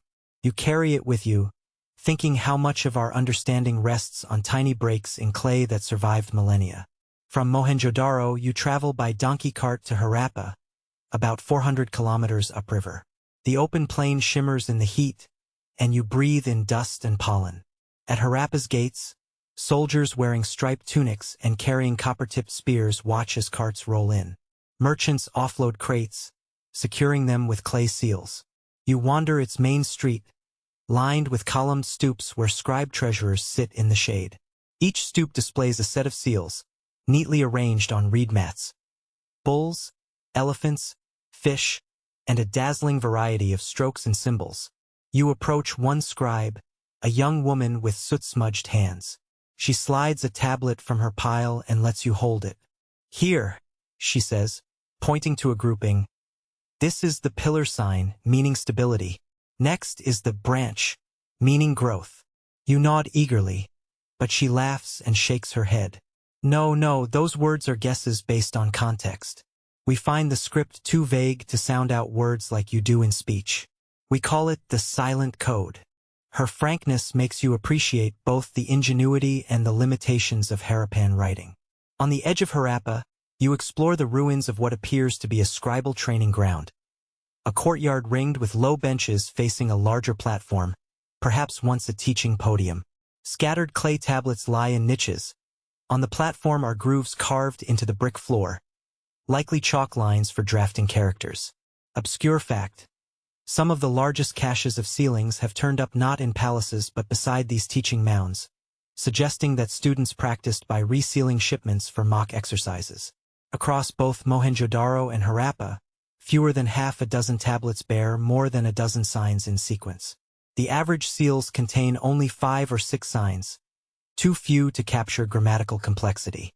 Mainstream scholars argue this brevity supports the idea of the script as an administrative shorthand rather than a full-fledged language system. Yet others point to rare longer inscriptions, some up to 26 signs, as tantalizing hints of narrative or legend. Historians are still debating this question. Were the longer inscriptions rare ceremonial messages, or evidence of a richer literary tradition lost in the sands? As dusk falls on Harappa, you climb the crumbling steps of the mound called Mound F, where clusters of seals rest in shadow. You light a torch and study one grouping. A seated figure under an arch, a circle with a dot, and 2 vertical strokes. You tap your stylus against the mound, wishing you had a time machine. In the flickering light, the symbols dance like living things, mock you with their indecipherable logic. You wander the empty plain, shadow stretching long. Finally, you return to a small tavern-like room where merchants gather to swap news and gossip. They talk about recent excavations by foreign archaeologists, who dig up piles of seals and haul them off to distant museums. They puzzle over them, one says. But we carry on as if the script never mattered. Goods move, people talk. Trade flows whether letters live or die. You lean back, sipping water sweetened with date syrup, reflecting that in the absence of keys and Rosetta Stones, the Harappan script remains a silent partner in what was once one of the world's greatest trading networks. You slip outside into the cool night air and gaze at the stars overhead. You think of the scribes whose hands pressed those signs into clay, who stamped seals to secure shipments, who poured ink into tiny grooves. Their words, if they were words, survive only as patterns on stone beneath your fingertips. The Indus script may confound every solver and frustrate every theorist, but you feel the power in that silence, as if the script chose to remain an enigma, woven into the fabric of a lost civilization that still whispers through clay and brick. You slip from your courtyard chamber before dawn's faint glow, drawn by the low rumble of potters' wheels and the rhythmic hiss of bellows. The air tastes of damp earth and cooling embers, scented with wet clay and the tang of melted bronze. Today you journey through the beating heart of Mohenjo Daro's production world, a vibrant quarter where artisans, farmers, and craftspeople conspire to spin raw earth and grain into the lifeblood of a civilization. You step into the pottery quarter, where rows of turntables carved from sandstone sit in shallow pits. Each wheel is foot-powered. You see a young apprentice stomping on a wooden treadle that spins the wheel head, coaxing damp clay into symmetrical forms. Mainstream archaeologists note that Harappan potters perfected a distinctive red-slip pottery by 2600 BCE, recognized for its uniform thickness and minimal imperfections, a level of mass production unseen in most contemporary cultures. Yet you pause to wonder, were these workshops centralized factories under civic oversight, or small family operations passed from parent to child? Historians are still debating this question. A master potter lifts a ring of freshly thrown clay from his wheel and sets it on a low bench beside stamped seals. He gently presses a carved stone motif, often a gazelle or a geometric rosette, into the damp surface. Obscure fact: some seals unearthed at Mehrgarh and Mohenjo Daro bear inlays of crushed ostrich eggshell, shimmering like mother-of-pearl when fired. You run your fingertip over the imprint and feel small ridges where the artisan's tool slipped, proof of human hands behind the perfect circles. Nearby, another potter dips a brush in a thin slip of red ochre and traces angular patterns along a jar's shoulder. The stroke is sure and even, suggesting repeated practice. You catch the drip on your sandal. It smells faintly metallic, mixed with dust. Obscure detail: residue analysis of Harappan pottery brushes indicates artisans sometimes embedded animal hair bristles in the clay handle to improve control, an early ergonomic innovation. You walk toward a dome-shaped kiln built into the earth, its mouth roaring with heat. Inside, stacked vessels glow orange against blackened bricks. Mainstream studies describe two-chambered updraft kilns here. One chamber holds the fire, the other the wares, allowing more consistent firing temperatures. Yet on the ground you spot chalk-like deposits where potters mixed crushed limestone into the clay to buffer against thermal shock. Historians are still debating this question. Did early Harappan potters trade their kiln designs between cities, or did each site reinvent the technology independently? Leaving the pottery pits, you pass through a narrow alley lined with crucibles and molds at a bronze workshop.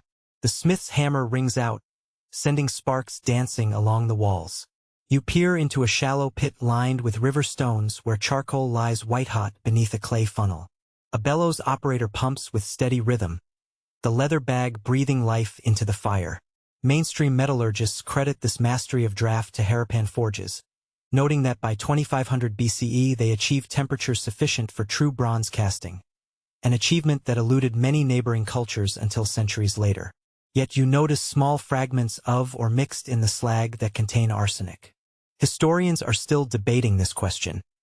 Did the Harappans intentionally alloy copper with arsenic to harden their bronze? Or was arsenic an accidental impurity carried in copper ore?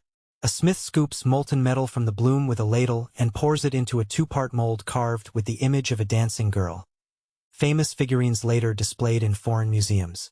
Obscure fact: analysis of some dancing girl statuettes reveals they once wore tiny copper ear studs and bangles, applied after casting to add shimmering accents.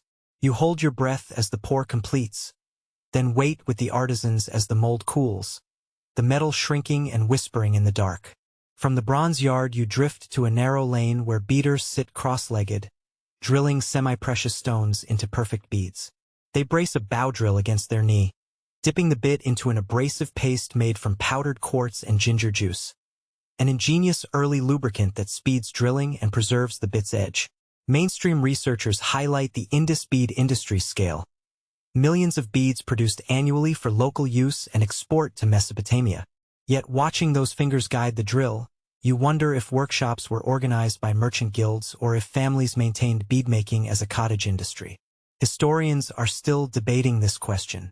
You lean over a pile of rough carnelian nodules and feel the smooth heat radiating from the sun-baked stones. Next to you, a beater tests a finished bead by threading it onto a string of flax fiber and holding it up to the light, checking for cracks. Obscure detail. Dye analysis of carnelian beads shows artisans sometimes treated raw stones in heated tandoor-like pits to enhance the deep red hue, a color prized across cultures for its vibrancy. A few paces away, shell carvers sit beside baskets of cowrie and conch shells, using flint saws to slice them into flat pieces. Their workstations look like miniature lapidary shops, tiny benches strewn with shell dust. You watch as a craftsman drills a hole in a shell disc, using a hollow reed tool to blow away debris. A simple yet effective dust control method. Obscure fact: certain shell ornaments bear microscopic tool marks that reveal craftsmen used antler picks to etch fine decorative lines. A level of precision that rivals later jewelry traditions. Turning a corner, you enter the seal engraving quarter. Rows of seal makers sit with small chisels, carving steatite cubes into intricate scenes. Bulls rearing, fish swimming, mythic creatures striding. A young apprentice picks up a flattened emerald green seal and sketches a design in charcoal before incising it. Mainstream archaeologists note that some seals bear near-identical motifs across hundreds of miles, indicating a shared visual language or influence of traveling artisans. Yet the variation in carving style hints that multiple workshops competed to produce seals for merchants and officials. Historians are still debating this question. Did certain elite workshops hold reputations for superior seals? Or was quality control managed by civic authorities? Having soaked in the hub of craftsmanship, you step beyond the city walls to fields where farmers harness oxen to plow long furrows. You follow a rutted track between irrigated plots, water from nearby canals still glistening in the sun. Mainstream agronomists credit the Indus civilization with pioneering canal irrigation around 2300 BCE, diverting Himalayan meltwater through stone-lined channels to flood fields on schedule. Yet you note how some smaller ridges lack formal channels, suggesting that individual households built private trenches rather than waiting for communal projects. Historians are still debating this question. Was irrigation managed centrally by village councils? Or did families cooperate informally to dig their own ditches? You watch as a farmer releases a team of humped zebu oxen into muddy soil, their dewlaps swaying with each step. Obscure detail. Ancient DNA studies of Indus cattle bones reveal these humped oxen were heat-tolerant breeds introduced from South Asia's interior, later spreading westward through trade. An early example of livestock diffusion. You wipe sweat from your brow and admire the farmer's skill as he guides the plow, turning the earth with minimal effort. Along the furrow's edge, you spot small pits lined with reed mats where harvested grain is dried before storage. A woman stirs barley kernels with a stick, separating out stray chaff. Obscure fact: pollen analysis of these drying pits shows that farmers mixed in pulses like lentils to improve soil nitrogen, suggesting crop rotation techniques 1,000 years before medieval Europe adopted similar practices. A narrow mound marks the corner of a communal granary you visited earlier. From this distance, it looks like a simple raised platform, but closer inspection reveals ventilation holes along its base. Airy slots that allowed moisture to escape and deter mold. Mainstream sources point to these granaries as a civic resource, but you see footprints and small hoofprints near the entrances, implying that local herders once grazed goats here at night, inadvertently feeding and bedding themselves in leftover husks. Historians are still debating this question. Did agricultural storage serve public needs only, or did livestock management integrate directly with grain reserves? You wander toward a thatched shelter where farmers sort seed before planting. You join them, passing handfuls of wheat berries through a narrow-necked vessel to catch only the largest grains. Obscure detail. Ethnobiologists discovered that early Indus farmers carried out informal seed fairs, exchanging seeds of barley, wheat, and millet to maintain genetic diversity, centuries before formal agricultural research stations existed. Beyond the seed sorting station, you cross a wooden footbridge over a narrow canal. The water flows gently, carrying tiny fish and aquatic plants. You stoop to cup a handful and taste the crisp mineral water, a reminder that these channels served both irrigation and domestic needs. Mainstream studies credit the Indus with one of the world's first integrated canal village systems, where water management, farming, and sanitation overlapped. Yet you spy a small section where canal walls crumble, and livestock tread in the water. Historians are still debating this question. Did practical use override maintenance, or were repairs prioritized by seasonal councils? Leaving the fields, you pass a cluster of reed-walled huts where women sit at hand-driven looms weaving cotton cloth. The threads are coarse but even, dyed in pale yellows and browns. Mainstream textile scholars argue that the Indus civilization was among the first to domesticate and weave cotton, producing fabric fine enough for burial shrouds and trade. Obscure fact: analysis of dyestuffs reveals farmers cultivated madder root in marginal plots specifically for deep red dye, a luxury reserved for ritual garments. Historians are still debating this question. Did cotton weaving originate independently in the Indus or spread from Mesopotamia through trade contacts? You pause at a small dye pit where women steep cloth in vats of fermented bark and plant extract. The air smells sweet and tannic. A girl lifts a length of cloth with a reed pole and flaps it to test color absorption. You dip your finger into the liquid. It leaves a faint red streak. Obscure detail: some vats contain bits of crushed eggshell to buffer acidity and improve dye fastness, a trick not documented in European dye manuals until the Middle Ages. As the sun tilts west, you return to the city gates, boots slapping brick pavement. You carry a small pouch of milled flour gifted by a farmer and a length of dyed cloth dangling from your shoulder. The bustle of artisans and farmers lingers in your mind. Potters shaping mud, smiths forging metal, beaters chiseling stone, farmers coaxing fields back to life. It's a tapestry of interlocking crafts and livelihoods that sustains Mohenjo Daro's greatness. At the edge of the artisan quarter, you climb a low mound to pause and survey both city and plain. Below, workshops hum. Beyond, fields stretch to the horizon, canals cutting bright lines through dark soil. You feel connected to each person whose hands turned earth into pottery, grain into dough, copper into tools, fibers into cloth. The harmony of this ecosystem, artisans, farmers, craftspeople weaving their trades together, feels like the true foundation of urban life here. Night descends and lanterns flicker on doorsteps. You linger by a brazier where a blacksmith smooths a newly forged hoe, its blade gleaming. You pick it up, hefting the weight in your palm, and think, one tool like this can till half an acre in a day. Obscure detail: where patterns on ancient hoes show they were hafted with buffalo hide straps, absorbing shock and sparing the farmer's wrists. These small comforts speak volumes about everyday ingenuity. You walk back toward your chamber, the hush of artisans replaced by the whisper of irrigation channels cooling in the moonlight. Crickets trill like distant looms, and the scent of drying grain drifts from granaries. You close your eyes for a moment, inhaling mud, metal, and millet, a bouquet no modern city can replicate. Crawling into your cot, you replay the day's sights.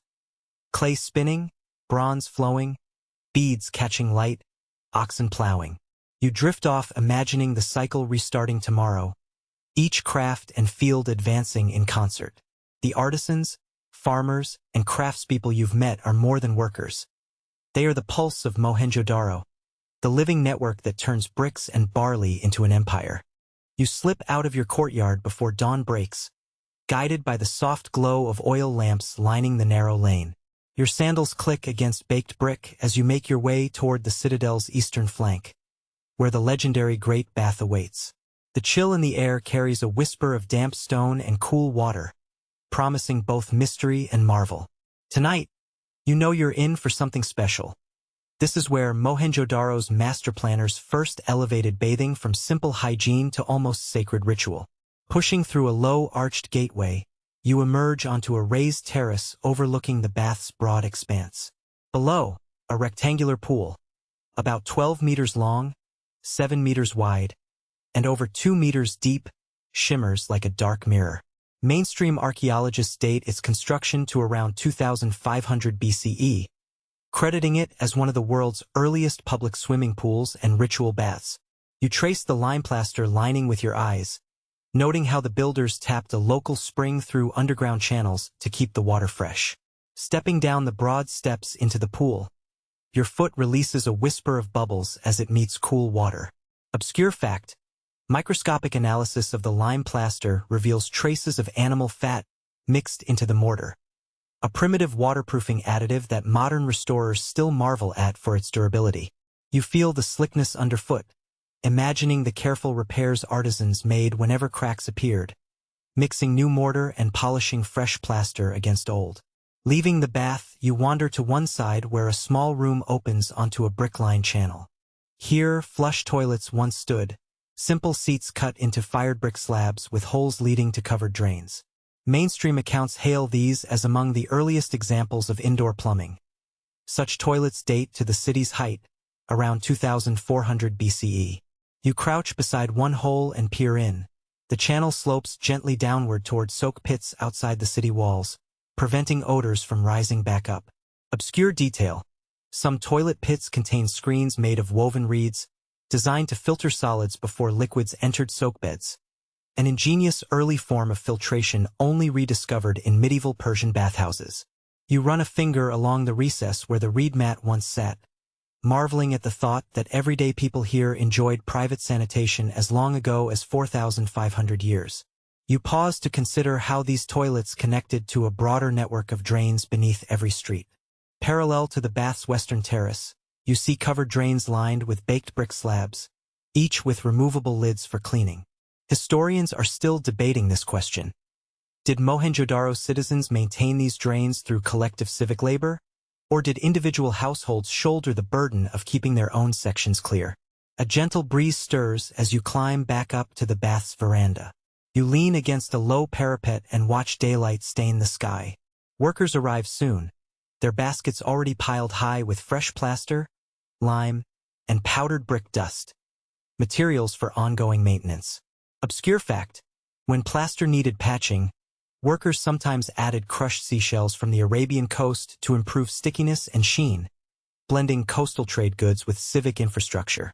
Turning back to the pool, you notice a narrow channel carved along the bath's inner edge. Water pours in through stone spouts shaped like animal heads, unicorns to some, bulls to others. Mainstream interpretations suggest these spouts controlled inflow volume and acted as decorative water features. Yet they also served a practical purpose: aeration. You cup a handful of the flowing water and lift it to your lips. It tastes faintly sweet, free of sediment. In the changing rooms flanking the bath, you find low brick benches and small drains in the floors. You step onto one bench and wipe your fingers on its surface, smooth from centuries of slipping robes and drying skin. Obscure detail: faint scorch marks on some bench bricks indicate that heated stones were placed beneath mats to warm the seats in cooler months. A comfort you wouldn't expect this far back in history. Exiting into a shaded corridor, you notice a series of squat toilets built into the outer wall. Each features a brick-lined pit covered by thin slabs and flanked by footrests carved into bricks. Mainstream archaeological studies emphasize that nearly every house in the lower town had at least one privy, making Mohenjo Daro remarkable for its near-universal access to sanitation. Yet you sense an inequality in pit placement, suggesting wealthier homes boasted more elaborate flush systems while smaller dwellings relied on basic soak pits. Historians are still debating this question. You follow the corridor to where two large soak pits lie side by side, partially filled with silt and charred plant remains.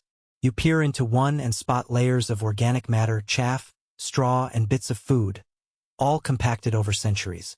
Obscure fact: analysis of these deposits revealed traces of lentil skins and sesame husks, indicating early residents believed some foods aided decomposition, keeping pits functional longer. Climbing a short flight of steps, you reach a small balcony overlooking the city's main sewage outlet, a vaulted tunnel spewing filtered wastewater into a brick-lined channel that leads beyond the city walls. The outlet sits about 5 meters above the plain, ensuring waste exits at a distance. You watch a trickle of water tumble from the arch, carrying away the city's daily refuse and leaving the streets clear.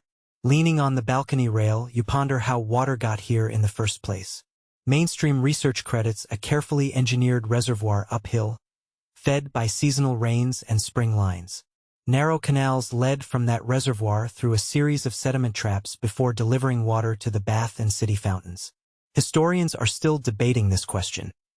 Did Indus planners map hydrological networks formally on clay tablets, or did they rely on oral traditions and trial and error to perfect flow rates?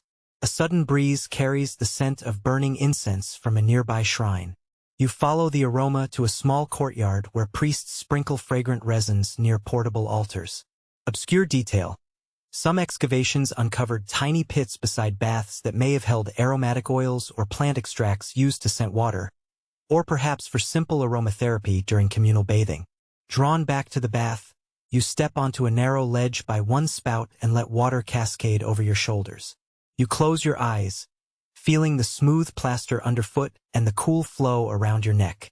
The gently sloping walls cradle you, creating a sense of enclosure and calm. Whispers drift across the water from other bathers in your mind's ear. Perhaps merchants, artisans, or city elders unwinding after long days of debate and labor. Stepping out onto a tiled floor, you notice fine grooves carved into the brick, running toward the drains. Obscure fact: such grooves channeled away excess water, preventing pooling and slip hazards. An ergonomic flourish that modern pool designers still study for low-tech contexts. You wander through the latrine quarter behind the bath, where cubicles share common walls, and each block empties into a central trench. The benches, wider here, indicate communal facilities where citizens conducted business and gossip simultaneously. Mainstream scholars argue these public latrines fostered social cohesion, but the very lack of privacy sparks debate. Were these spaces egalitarian meeting halls or uncomfortable reminders of communal living? Historians are still debating this question. A sudden breeze lifts the lid of a nearby pit, releasing a faint odor you barely notice thanks to prevailing winds.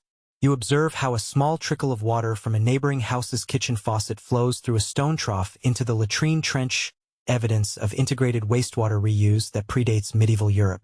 Obscure detail. Some trench segments contain layers of crushed charcoal, likely added to absorb odors, a rudimentary activated charcoal deodorizer millennia ahead of its time. Stepping away from the latrines, you climb a stepped embankment to a raised terrace overlooking the city's perimeter drain. You lean against a battered brick parapet and watch runoff from the bath and toilets converge into a larger canal. Beyond the wall, sugarcane fields stretch green in the monsoon floodplains. You hear frogs croaking and crickets trilling, a nocturnal chorus that once mingled with the drip of latrines long before modern plumbing silenced such night sounds. With a quiet chuckle, you recall a neighbor's quip, "Better the bath than the dung pit." You shake your head, smiling at how humor bridges time. Because even here, 4,500 years ago, people made jokes about plumbing troubles. You step back into the moonlit courtyard of your chamber, footprints drying on the brick floor. Lanterns flicker, casting wavering shadows that dance like spirits in the night. You've seen the elegance of public bathing, the wonder of waterproof plaster, the ingenuity of sanitation networks, and the humble reality of soak pits. All these pieces, brick, plaster, water, and waste, come together in a ballet of utility and ritual unique to Mohenjo Daro. Crawling into your cot, you inhale the mingled scents of lime, incense, and distant fields. You close your eyes, letting your mind's eye replay water flowing through baths and drains, seals pressing clay tags on jars, and toilets serving as both private retreats and communal forums. In the hush of night, you imagine that every drip echoing in the bath's chambers is a whispered story, a testament to human ingenuity and the simple quest for cleanliness. Tomorrow you'll wander beyond the city walls, tracing the final steps of a civilization that rose and fell with the ebb and flow of water. But for now, you drift off, lulled by the gentle hum of water channels and the soft promise of dreams woven in brick and clay. You slip through a low, brick-arched doorway into a narrow courtyard shaded by date palms. Dawn light filters through woven mat awnings, casting shifting patterns on the packed earth floor. A faint murmur drifts from beyond a carved stone threshold, the heart of Mohenjo Daro's ritual quarter. Here, Small shrines and raised platforms cluster against the citadel's eastern wall, awaiting the city's citizens to gather at first light. You inhale incense smoke mixed with cool humidity and step forward, ready to witness the hidden heartbeat of a civilization's beliefs. In front of you stands a rectangular altar built of finely molded bricks, its top polished smooth by countless offerings. At its base rest rows of terracotta figurines, full-hipped women clutching infants and crowned with elaborate hair cones. Archaeologists note that more than 800 of these mother goddess icons have been found across Harappan sites, suggesting goddess worship played a central role in daily life. You crouch to run your fingertip along the worn edge of one figure, marveling at the earthen tool marks that remain visible under the faint sheen of age-darkened clay. A slender priestess arrives, balancing a shallow bowl of yellow-orange paste, turmeric mixed with water, to paint the altar's edges. She dips a fingertip into the paste and traces a zigzag pattern along the ledge. Centuries-old residue on similar altars at Mehrgarh reveals that additives like powdered madder root were traded across the Indus Valley to produce vibrant ritual paints. You inhale the spicy aroma as the priestess sets aside her bowl and lights a small clay lamp filled with ghee, its flame flickering against damp bricks. Stepping back, you join a semicircle of worshippers who murmur in low tones, invocations you can't fully understand but recognize as communal prayers. You strain to catch the rising inflection at each phrase's end, as if the chant seeks blessings for fertile fields or protection against floods. Scholars agree that Harappan religious life lacked monumental temples, favoring intimate open-air shrines instead of grand edifices. Historians are still debating whether public rituals centered on these shared platforms or were largely private ceremonies within household compounds. When the chant ends, a tall officiant sprinkles handfuls of barley grains across the altar's surface. Kernels scatter like tiny suns on red-washed bricks. You lean in and roll a grain between your fingers. It feels smooth and hard, last season's harvest, stored in communal granaries throughout the city. Pollen analysis of altar deposits reveals occasional inclusions of drought-resistant millet, suggesting worshippers offered multiple grains to cover seasonal uncertainties. You taste the faint sweetness of barley and brush the grain back onto the bricks. Next comes the libation of liquid offerings. Small clay jugs of barley beer and date palm wine arranged on a low bench beside the altar. The officiant lifts a jug, pours a thin stream into a carved stone basin, and sets the vessel aside. The liquid runs through a shallow channel carved in the bricks, disappearing into a tiny drain at the altar's corner. Some researchers propose these channels served both ritual and practical functions, cleansing the altar while purifying worshippers. Historians are still debating whether these drained offerings were sacred libations meant for divine consumption or simply hygienic measures to prevent stagnant beer from fouling the shrine. You step forward to examine the basin's gentle slope, noting tiny abrasions where metal vessels might have scraped the stone. A microscopic residue in a comparable basin at Lathal contained frankincense and myrrh, spices imported from Aden and Oman, hinting at far-reaching trade ties even in religious contexts. You sniff the basin's grooves, catching the faint resin aroma lingering in the ancient stone. Turning away, you follow a narrow passage lined with small niches carved into the brick wall. Each niche holds a clay bowl or an animal figurine. Bulls, ibexes, turtles. You trace the stylized bull motif embossed on one bowl, noting the crisp lines that denote shoulder humps and spiral horns. The bull appears on over 1,000 seals and tablets, marking its prominence in Harappan iconography. Yet some scholars argue these motifs were more commercial than religious, used primarily to brand property or goods. Historians are still debating whether animal imagery on seals carried sacred meaning or functioned mainly as merchant identifiers. Ahead, you find a circular fire altar built of burnt brick rings, half buried in the courtyard floor. Charred deposits blacken its interior, flecks of ash clinging stubbornly to the brick edges. You crouch to peer inside and see fragments of burnt lotus seeds, grains, and tiny bone chips. Lotus remains at Kalibangan fire altars suggest that lotus roundels were intentionally offered, perhaps symbolizing rebirth. You scoop up a handful of ash, feeling gritty warmth seep through your fingers. Above the fire altar stands a low dais where 3 priests gather. They sprinkle powdered ochre in triangular patterns around the altar's circumference, first clockwise, then counterclockwise, to invoke balance. Archaeological studies liken Harappan fire rituals to later Vedic yajnas, yet no direct textual link survives, leaving it unclear whether Harappan fire worship influenced or paralleled Vedic traditions. Historians are still debating whether Harappan fire ceremonies were direct forerunners of South Asian fire rituals or independent practices that faded by 1500 BCE. You slip past the priests to a small pavilion housing several shallow stone bowls carved with concentric circles. Inside each floats a ring of lotus petals on standing water. Worshippers drop coins of white shell or small copper rings into the pool as offerings. Fragments of red ochre detected in similar ritual basins suggest petals were sometimes stained before floating, creating vivid color displays. You pick up a petal, feeling its softness and inhaling a faint floral perfume. From the pavilion, you follow a side alley to a sunken room with a row of tiny clay bells arrayed on a stone bench. A young acolyte rings one bell, its tone clear and resonant, echoing through the courtyard. These bells, often found in shrines, likely marked sacred moments in the ritual sequence. You sway subtly to the bell's reverberations, feeling the vibrations in your chest. Next you discover a miniature ritual bath, a small pool carved into a raised platform that echoes the great bath's layout. Water pours through a spout in the wall, trickling onto mosaic patterns inlaid with colored stones. You dip a hand into the pool. Cool water laps soothingly against your skin. Scholars believe these miniature baths served as personal purification stations before approaching major shrines.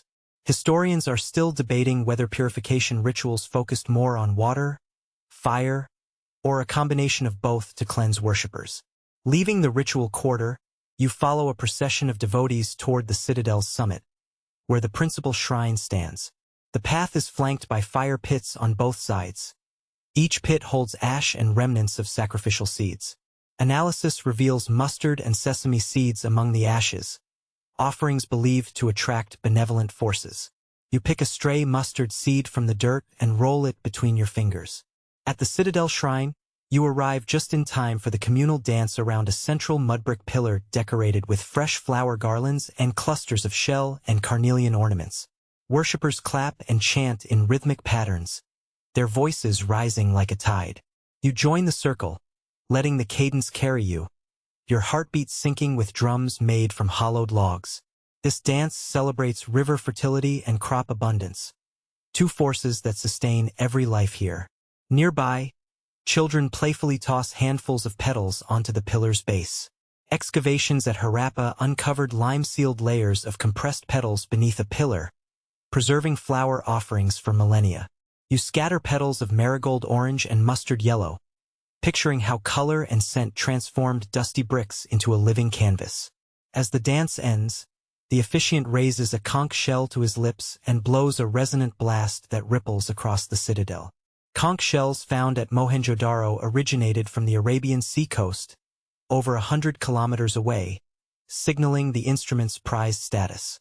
Scholars debate whether the conch's call marked daily ritual times, summoned assembly, or invited divine presence. Historians are still debating the conch's precise ritual function. The ceremony concludes with the lighting of a large earthen brazier filled with aromatic woods, sandalwood, juniper, and acacia. Smoke curls upward, billowing like a soft veil over the assembled worshippers. They raise their faces to the fragrant haze, eyes closed. You inhale deeply, sensing a moment of collective stillness, as if Mohenjo Daro itself paused in reverence. When the smoke clears, you slip away from the citadel's bustle and retrace your steps through the courtyard shrines. The brick floors lie scattered with spent petals, ash, and grain, footprints of devotion frozen in place. You pause at the first altar, brushing your palm across its polished edge. In that touch, you feel the pulse of belief that once animated every corner of the city. A faith in grain and water, earth and fire, molded into brick and clay by hands much like yours. Stepping back onto the narrow lane, you follow the scent of incense and timidity of early morning commerce. Lanterns flicker in doorways as artisans prepare wares for market. You reach your courtyard chamber, heart humming with the echo of drums, bells, and conch calls. You crawl into your reed mat cot and close your eyes, letting ritual sounds blend into dreams. Reminders that in Mohenjo Daro, the boundary between daily life and divine worship was as porous as water through brick. You awaken to a distant rumble that reverberates through the cool morning air. A low, persistent noise that feels almost like the earth itself groaning. You swing your legs over the edge of your reed mat and squint toward the city's eastern skyline, where the sun's first rays catch the tips of broken bricks and collapsed walls. Today you're drawn to Mohenjo Daro's quieter stories of discord, the echoes of conflict etched into its very foundations. Slip your sandals on and join the silent procession of early risers, stepping onto streets still dotted with faded scorch marks and half-buried arrowheads. Your path leads you past the south gate of the lower town, where massive mud brick blocks once formed a gentle embankment. Mainstream archaeologists note that unlike many contemporary Bronze Age settlements, Mohenjo Daro lacked a continuous defensive wall around its lower town, suggesting that open conflict was either rare or managed differently here. Yet you can't ignore the bulges in the earth where collapsed terraces hint at hurried repairs, as if someone rebuilt sections in a single night. You crouch beside a patch of mismatched bricks, running your fingers along their rough edges. They bear soot stains and cracks that speak of small, intense fires, perhaps the aftermath of skirmishes or ritual purges. Historians are still debating this question. Were these scorched terraces the result of violent raids, or controlled burnings during civic upheavals? Wandering deeper into the neighborhood, you pass between two houses with shuttered doorways and boarded-up windows. Broken pottery strewn across the threshold suggests families abandoned these homes in a hurry. You step carefully over a jagged shard of red slip where and spot a cluster of triangular arrowheads embedded in the compacted earth. Some lie intact, others snapped in half as if flung by desperate hands. Obscure detail. Analysis of several Harappan arrowheads reveals they were fashioned from chert sourced over 100 miles away, an indication that these weapons were stocked from central armories rather than local scavenging. You pause, imagining the weight of a quiver slung across someone's back as they charged through these same lanes. Pressing on, you reach a makeshift barricade of stacked mud bricks and broken timbers jammed into a narrow alley. It looks hastily assembled, too crude to endure long, but enough to slow pursuers. You test a smoothed brick, turning it over in your hand. It bears a faint thumbprint and a shallow groove where a wooden post once pressed against it. Mainstream surveys of similar barricades at Lothal describe them as temporary defense works erected during internal disputes rather than large-scale invasions. You can almost hear the echo of a shouted warning, a call to arms that never became a full-blown siege. Historians are still debating this question. Did Mohenjo Daro's conflicts emerge from local factionalism, or from external threats seeking to plunder its wealth? Beyond the barricade, you enter a small plaza where 4 cylindrical stone pillars surround a circular stone pit. The pit is half filled with ash and shattered ceramic fragments. You crouch and sift through the debris, uncovering tiny beads of red-hot slag, leftover droplets of metal cast into the earth. Obscure fact: metallurgical analysis indicates some of these droplets are copper-tin bronze, suggesting that foundries here may have been attacked and set ablaze, their molten metal spilled into the streets. You press a heated remnant against your palm, cool now, but still heavy with the memory of flame. You climb a low rise to reach the citadel's southern wall, where a series of narrow openings once served as arrow loops or spy slits.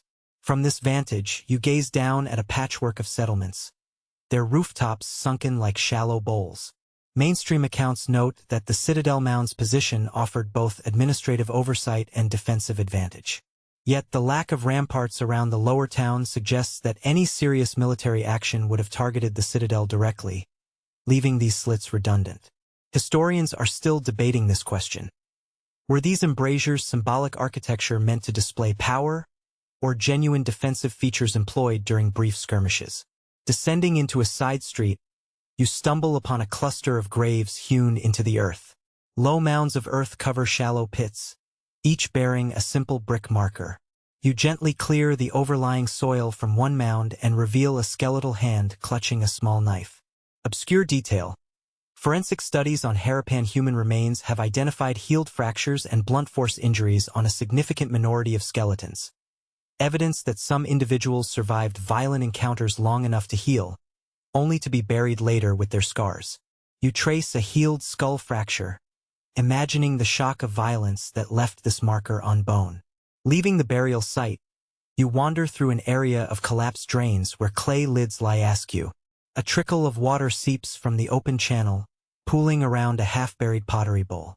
You lean close and uncover a well-worn copper ring, its surface scored by countless finger twists. It may have been a personal talisman discarded in flight, or a marker left by someone sealing their own home against intruders. Mainstream studies on Mohenjo Daro's drainage network highlight remarkable maintenance, pointing to civic pride in cleanliness.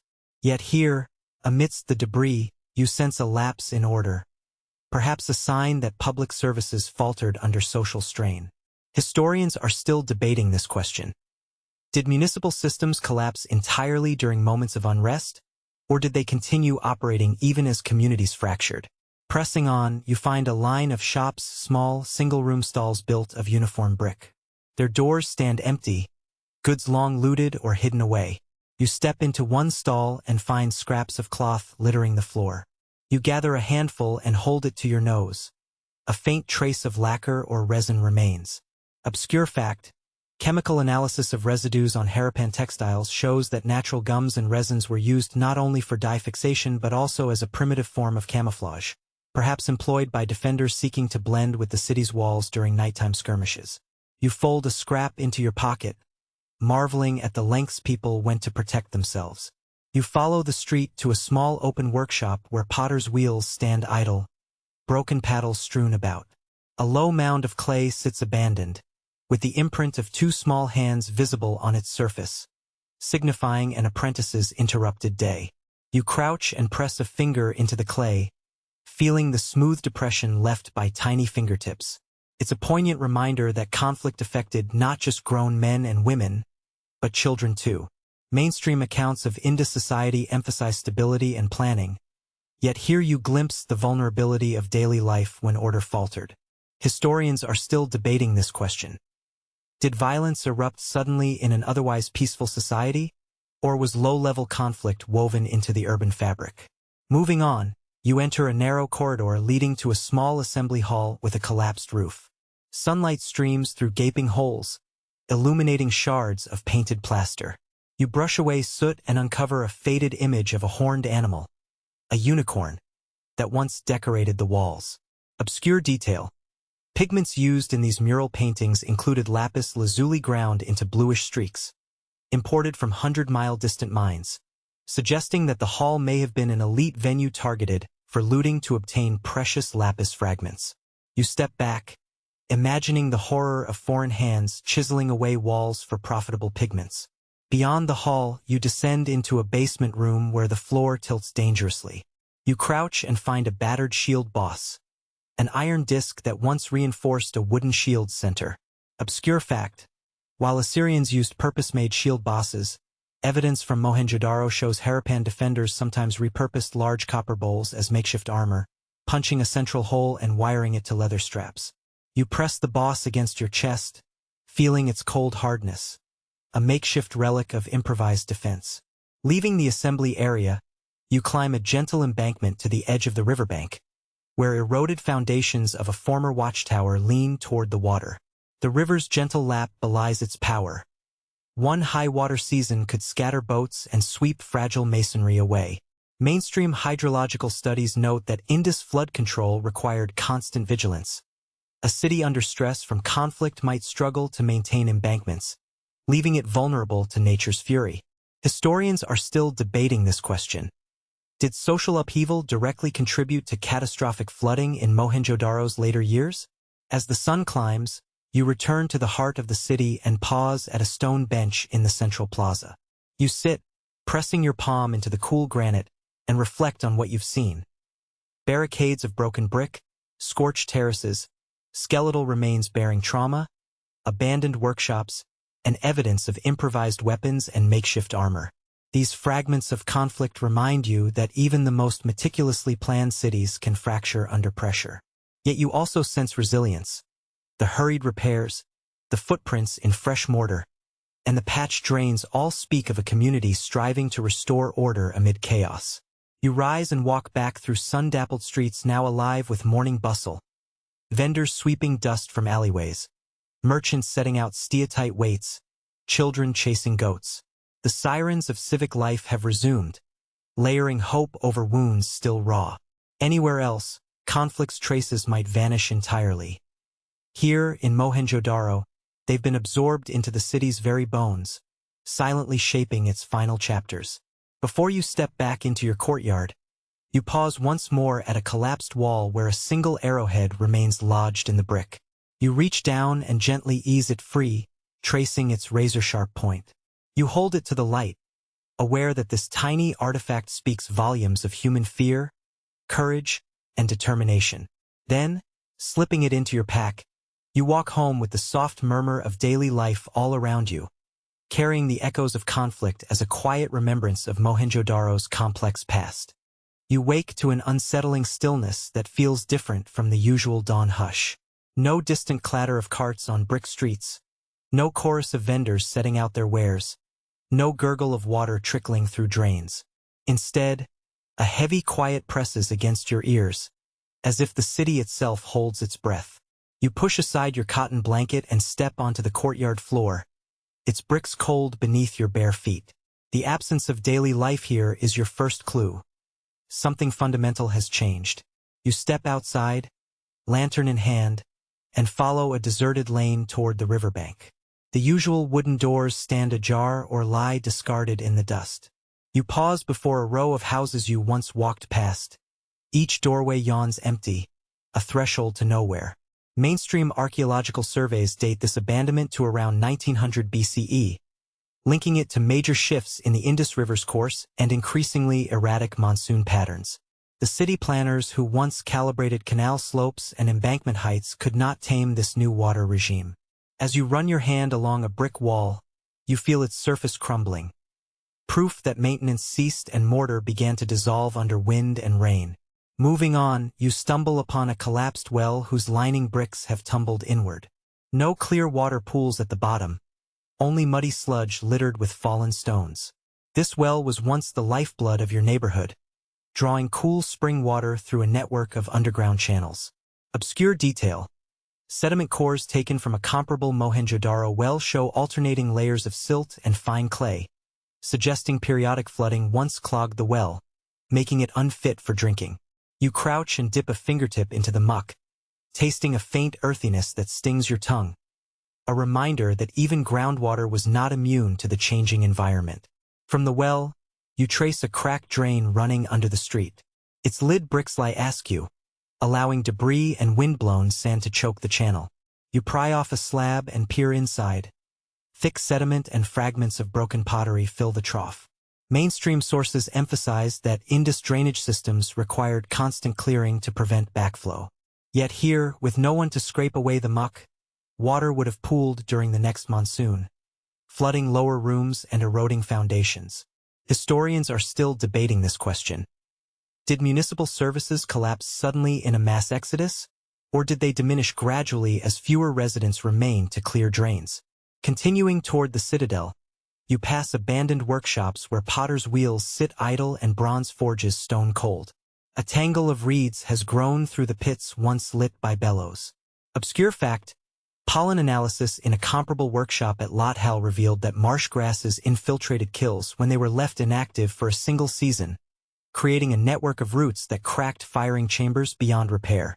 Here, in Mohenjo Daro, you imagine similar processes at work, undermining infrastructure built over generations. At the edge of the citadel mound, you find the great bath shrouded by overgrown grasses. Its once polished plaster lining is chipped and cracked, algae staining the walls green. You step down the central steps and let your foot float in the shallow water that collects from rain. The pool smells of stagnant decay. Mainstream reports indicate that heavy silting after abandonment filled the bath with mud within a few years. Its carefully channeled inflow and outflow systems, once the pride of civic engineers, could no longer clear debris. You run your hand along the lip of a spout and feel roughness where lime plaster has flaked away. Exiting the bath, you follow a crumbling terrace to a nearby storage granary. Its raised platform is fractured, and brick piers between its undercroft chambers have collapsed, leaving a tangle of debris. You peer into one storage cell and see piles of damp straw mixed with decaying grain husks. Obscure detail: investigators found fungal spores in surviving granary remains, indicating that trapped moisture and lack of ventilation after abandonment led to rapid spoilage. Once these civic stores became unusable, food security collapsed, and any remaining residents faced starvation or the necessity to relocate. Leaving the citadel, you step into the lower town. Once a grid of bustling lanes, now a ghostly outline of walls and pathways. You pick your way through mounds of fallen brick, noting where doorsteps protrude from dust like teeth from gum. Mainstream archaeological mapping shows that within a single generation of the river's shift, nearly every lower town structure was deserted. You pause to trace the outline of a familiar house courtyard, the threshold still flanked by low benches. A solitary mango tree has taken root in the courtyard's center, its roots splitting the bricks beneath. This tree would have been planted by children centuries ago, and now its offspring reclaim the city. Moving on, you find the neighborhood drainage nexus, a wide channel where multiple street drains merged. Here, the cover slabs are gone, and water from seasonal rain gathers in a shallow pool mixed with refuse. You kneel and scoop handfuls into your palm, letting droplets slip through your fingers. No one is here to clear it now, so during floods this stagnant water would have become a breeding ground for disease. Historians debate whether epidemics hastened the city's final exodus. Some argue that waterborne illness ravaged survivors, convincing the desperate few to seek new homes elsewhere. A sudden wind kicks up dust across the wide street. You pull your scarf up over your nose and continue to a small shrine you once visited for rituals. Its altar stones lie broken, scattered across a sandstone platform. You replace one stone piece, noticing faint scorch marks from ritual fires. Obscure fact: analysis of collapsed shrines at Ganarawala shows that sacred spaces were among the last areas cleared of debris during abandonment, hinting at lingering reverence even as residents fled. Here, it seems people may have returned once or twice to complete final offerings before departing. You climb onto the embankment that once protected the lower town from floodwaters. Its top is eroded and sloped unevenly. Large gaps in the brick wall reveal where river currents broke through. Mainstream hydrological models suggest that after repeated high floods diverted the Indus, the city's canals silted up, and no one remained to dredge channels. Water found new paths through the city, undermining walls and making large sections uninhabitable. Historians are still debating whether this environmental disaster was the decisive blow or one of many contributing factors. Descending the battered embankment, you encounter a half-filled soak pit once linked to public latrines. The brick lining stands half intact, but the interior is clogged with silt and collapsed reeds. Underground drains leading from nearby toilets would have backed up, forcing people to gather waste near their doorsteps. A striking reversal from Mohenjo Daro's pioneering sanitation.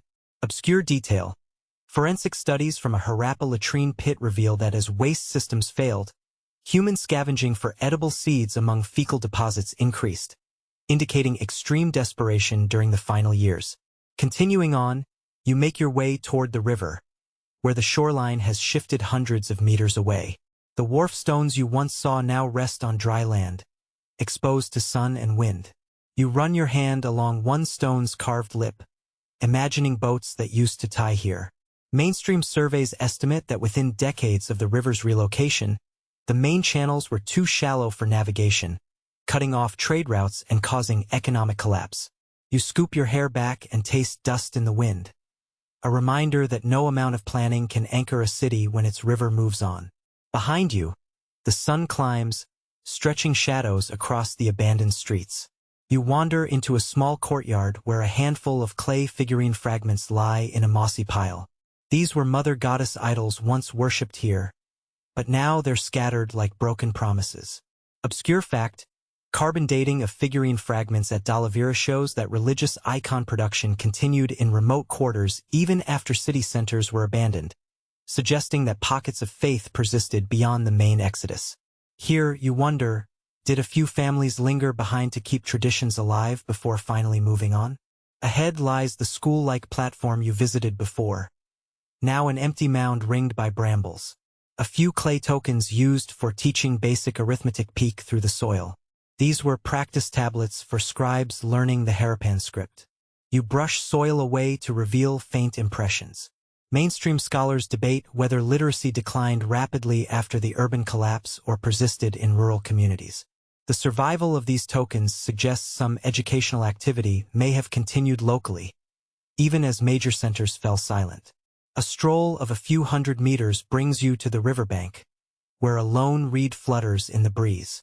Beyond, the Indus flows quietly, indifferent to the ruins it once sustained. You step onto a submerged platform that once served as a quay, and the water laps cool around your ankles. This platform has been underwater for centuries, reclaimed by the river's shifting channels. You imagine the final canoe drifting away with the last of the city's inhabitants, gliding toward new settlements downstream. Sitting on the platform's edge, you peer into the water's gentle swirl. Beneath the surface, you see broken bricks and fragments of pottery, ghosts of walls and homes. Obscure detail. Divers exploring the submerged quay at Lothal discovered submerged doorways and seal impressions intact, preserved underwater. Here, too, the river conceals more secrets than it reveals, guarding its reclaimed treasure in silent currents.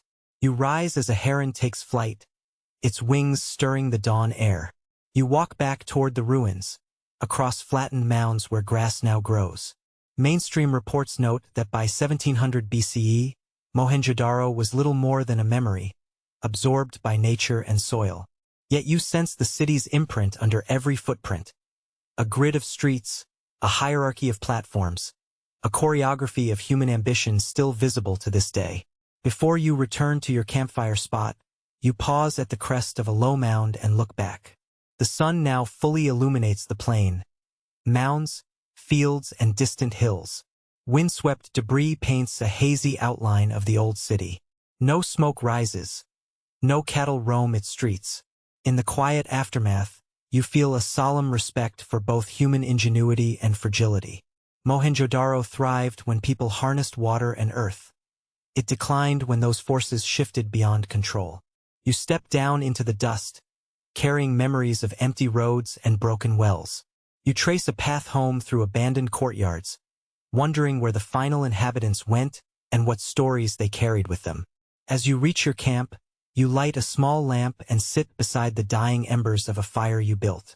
You close your eyes and imagine the voices of exiles telling of distant homelands or new riverbanks. In this silence after the flood, you feel both the weight of history and the promise that life finds a way, even when great cities fall. You step off the early morning train at the dusty station near Larkana, luggage rattling with surveying tools and field notebooks. A thin haze hangs over the flat plain where you first glimpse the low brick mounds of Mohenjo Daro, just an irregular rise in a sea of golden grass. It's February of 1922, and you've joined Sir John Marshall's Archaeological Survey of India expedition to rediscover a city swallowed by centuries of wind and flood. Shouldering your pack, you follow the narrow-gauge tracks toward your camp, where tents and canvas awnings flutter in a chilly breeze. At the edge of camp, your colleagues gather around steaming cups of tea brewed strong with milk and sugar. Rakaldas Banerjee, the young Indian archaeologist who first noticed the baked bricks poking through river silt, paces beside Sir John, unfolding a rough sketch of the mounds. Mainstream accounts credit Banerjee's serendipitous discovery in 1922 as the moment Mohenjo Daro re-entered human awareness after 3,500 years of silence. You feel a thrill as you stand among them, a witness to history's second unveiling. After a brief morning briefing, you trudge out to the first excavation trench where laborers haul away layers of topsoil by basket. The plain feels enormous, endless expanse broken only by low ridges. Your eye catches the first sign. A line of fired bricks in perfect alignment, each roughly 28 by 14 by 7 centimeters, laid in neat stretcher bonds. You crouch to brush away loose earth and reveal their crisp edges. Mainstream archaeology points to this brick ratio as a hallmark of Harappan planning, seen across sites from Harappa to Lothal. Holding a brick in your hand, you marvel at the uniformity achieved without plumb lines or spirit levels. Nearby, a handful of Sindhi laborers, Muslim, Hindu, and Sikh men from surrounding villages, work in unison, their wooden picks biting at compacted horizons. You exchange a friendly nod with one man named Mahesh, whose broad turban and easy grin belie calloused hands. Obscure field notes later reveal that Mahesh developed an uncanny knack for identifying ancient brick walls just beneath sterile topsoil layers, an ability that saved days of blind digging. You tuck that insight into your mental archive, grateful for local expertise that no British education could match. Moving on, you approach a second trench where your team has uncovered a shallow drainage channel.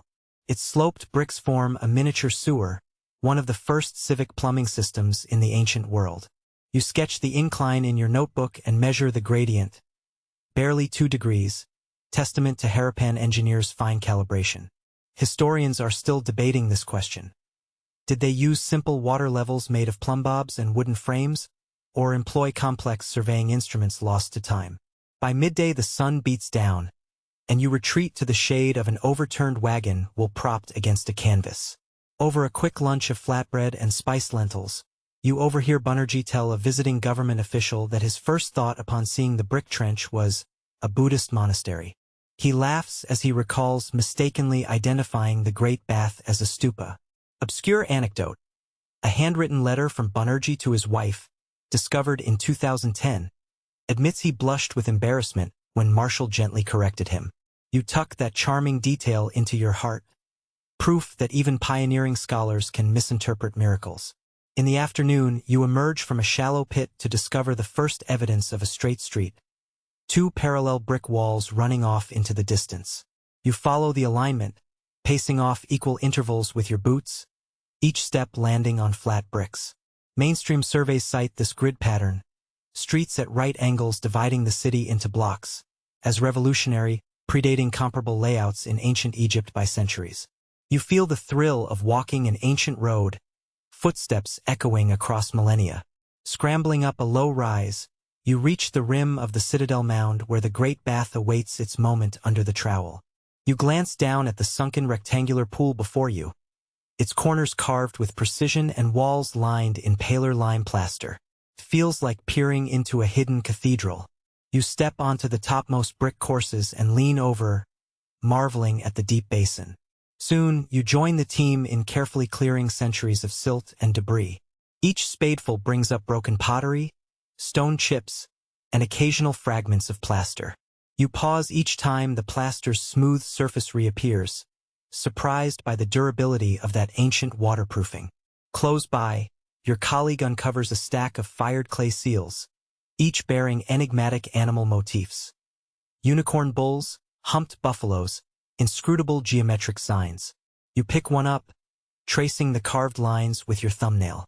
Obscure detail. Later chemical analysis of seal impressions on recovered pottery confirmed certain seals came from distant port towns, proving Mohenjo Daro's trade network extended to Mesopotamia. That discovery would upend assumptions that the Indus world was inward-looking. Later in the afternoon, you circle back to house foundations revealed in earlier trenches. Courtyard homes emerge, a central open area surrounded by rooms, each floor paved in brick and often ringed with small drains. You step inside one such ruin, balancing on crumbling thresholds. The floor still bears faint imprints of reed mats pressed into soft mortar. Historians are still debating how communal these drains were, whether individual families maintained their own channels or civic laborers kept them clear across neighborhoods. As daylight wanes, you join the others in mapping the day's finds on a master plan sketched on thick paper. Every line etched by your pen links a discovery to a compass bearing. Bath to drain, drain to house, house to courtyard, courtyard to street. The plan looks chaotic at first glance, but you know that it will coalesce into a coherent map of a vanished city. You feel the weight of responsibility on your wristwatch. Future scholars will rely on these early maps, even if later refinements correct minor errors. Night falls and you light a kerosene lantern inside your tent. Flickering shadows dance across your field notes. Day 1's trench profiles, measurements, and sketches. You copy a quick entry. Trench C. Drain depth 0.6 m. Gradient 2 degrees. Plaster section intact. Minor repair plaster. charcoal flecks in mortar. You pause to recall a snippet of local gossip. Laborers swear the trenches echo at night, like hollow voices chanting forgotten names. You smile, another dusty anecdote for your journal. The next morning, before the sun breaks over the horizon, you and a few colleagues circle the citadel's base. Your task is to clear the collapsed granary platform, where brick piers once held up tens of tons of stored grain. You work in near darkness by lamp, prying out bricks that have tumbled over centuries of neglect. With each careful lift, you glimpse concentric rings, the undercroft cavity where grain once breathed through air gaps. Obscure detail. A later conservation report noted that the granary pier's bricks contained fingerprint impressions, indicating individual workers' stamped quality marks, an early form of quality control. By late morning, the granary's outline is clear. A long rectangular hall raised on brick stilts, flanked by smaller chambers for chaff and spills. You measure the span between piers and record the undercroft height. Just over 2 meters, enough for a man to walk upright beneath the floor. Mainstream publications on Harappan civic architecture reference these dimensions as evidence of communal food security, with reserves controlled by city authorities. Yet scholars are still debating whether these stores fed the entire population during famine, or served as trade goods rather than emergency rations. As the week wears on, you excavate smaller but no less telling features. A circular fire pit with charred lotus seeds, dozens of partial clay toy cartwheels scattered in a neighborhood, signs of children at play, and a small shrine platform with terracotta offering bowls. Each find deepens your sense of the people who once lived here. Craftsmen, laborers, priests, mothers, children. You press small seeds and bone splinters into waxed paper envelopes, careful to label them by trench number and depth. On your last night before monsoon rains force you to halt work, you gather the entire team for dinner around a crackling fire. Over rice and spicy lentil curry, you pass around a rare treat, sweet jaggery squares traded from Gujarat. Someone regales the group with the story of a local legend, that any British spade stuck too deep will uncover a curse calling down floodwaters. The camp erupts in laughter. You sip your tea and realize that rediscovery is as much a human story of hopes and superstitions as it is a scientific pursuit. Before you pack up your tent and cover the trenches with canvas, you step alone onto the citadel mound, lantern in hand. Beneath you, the city's grid lies half revealed, a ghostly blueprint of vanished days. You shine your light across the great bath's empty basin, down the neat rows of foundation bricks, and along the serpentine drains waiting for fresh water. Your heart thumps with awe. You've watched Mohenjo Daro emerge from silence into scholarly life, shedding dust like an old skin. When you return home months later, your published reports will spark fresh debates over excavation methods, over whether the city's planners were egalitarian or ruled by an unseen elite, over the interpretation of seals and scripts. Obscure archival letters will reveal that Marshall's pressure to produce grand structures sometimes led to hasty trenching that disturbed minor contexts. Yet through it all, you'll know that the essential truth remains. Rediscovery of Mohenjo Daro was a collective act of memory, weaving together local lore, meticulous measurement, and human curiosity. As the train carries you east toward new assignments, you slip a small fragment of painted brick into your satchel, a token of those first days. You can still taste the dust on your tongue and feel the thrill of brushing brick by brick against the buried story of a city lost and found. You slip through the arched entrance of the city's small museum, the midday sun fading behind you as you step into hushed galleries lined with display cases. Each case contains a fragment of Mohenjo Daro's past: seals, pottery shards, bronze implements. Yet today your eyes seek the stories whispered between labels, the scandals and secrets that have shadowed these relics since their unearthing.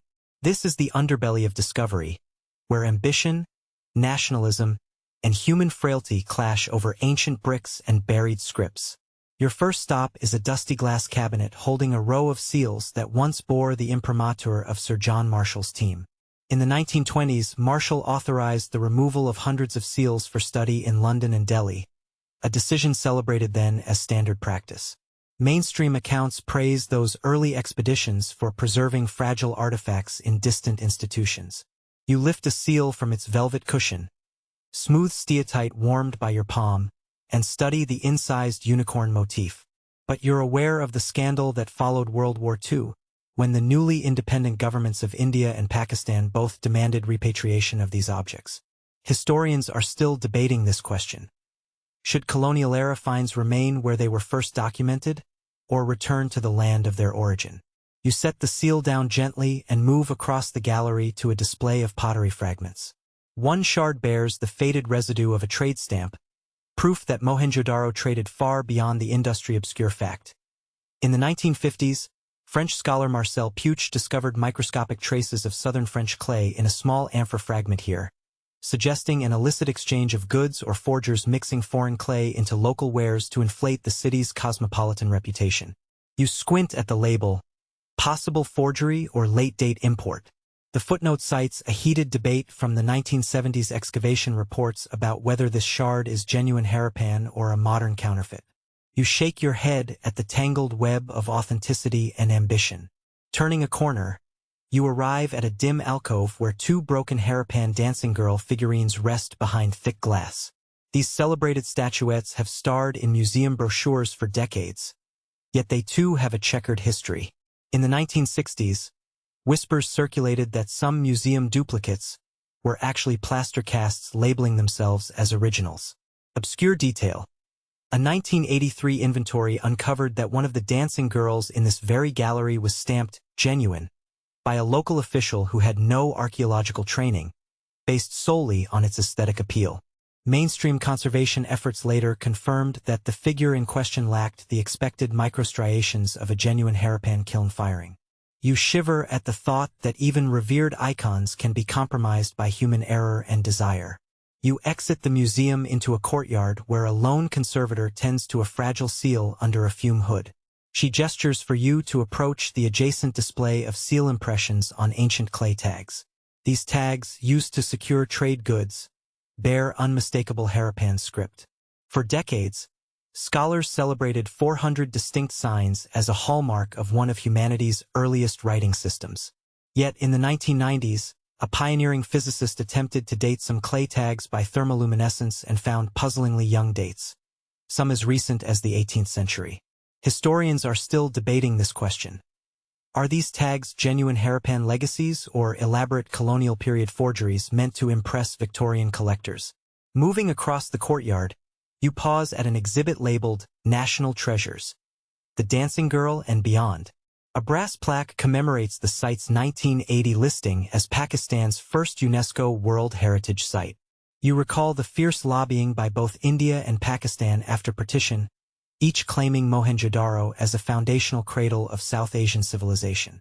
The inscription here glosses over those political tensions, but you know that every label on every object can carry national agendas. Obscure fact: in 1972, a secret memorandum revealed that Pakistani officials removed a reference to the Aryan migration theory from the UNESCO submission to avoid alienating certain political factions. That act of historical editing shaped scholarship for a generation. You walk along the sandstone benches overlooking a shallow recreated canal. Nearby, concrete plaster attempts to mimic ancient lime mortar. Local artisans criticize this modern restoration. They say the cement is too rigid, cracking original bricks and hastening decay. Pioneer conservators in the 1950s believed cement would hold the site together, but modern studies show cement's impermeability traps moisture and accelerates erosion. Historians are still debating this question. Should conservation strive for historical fidelity at the risk of fragility, or prioritize preservation even if it imposes an anachronistic aesthetic?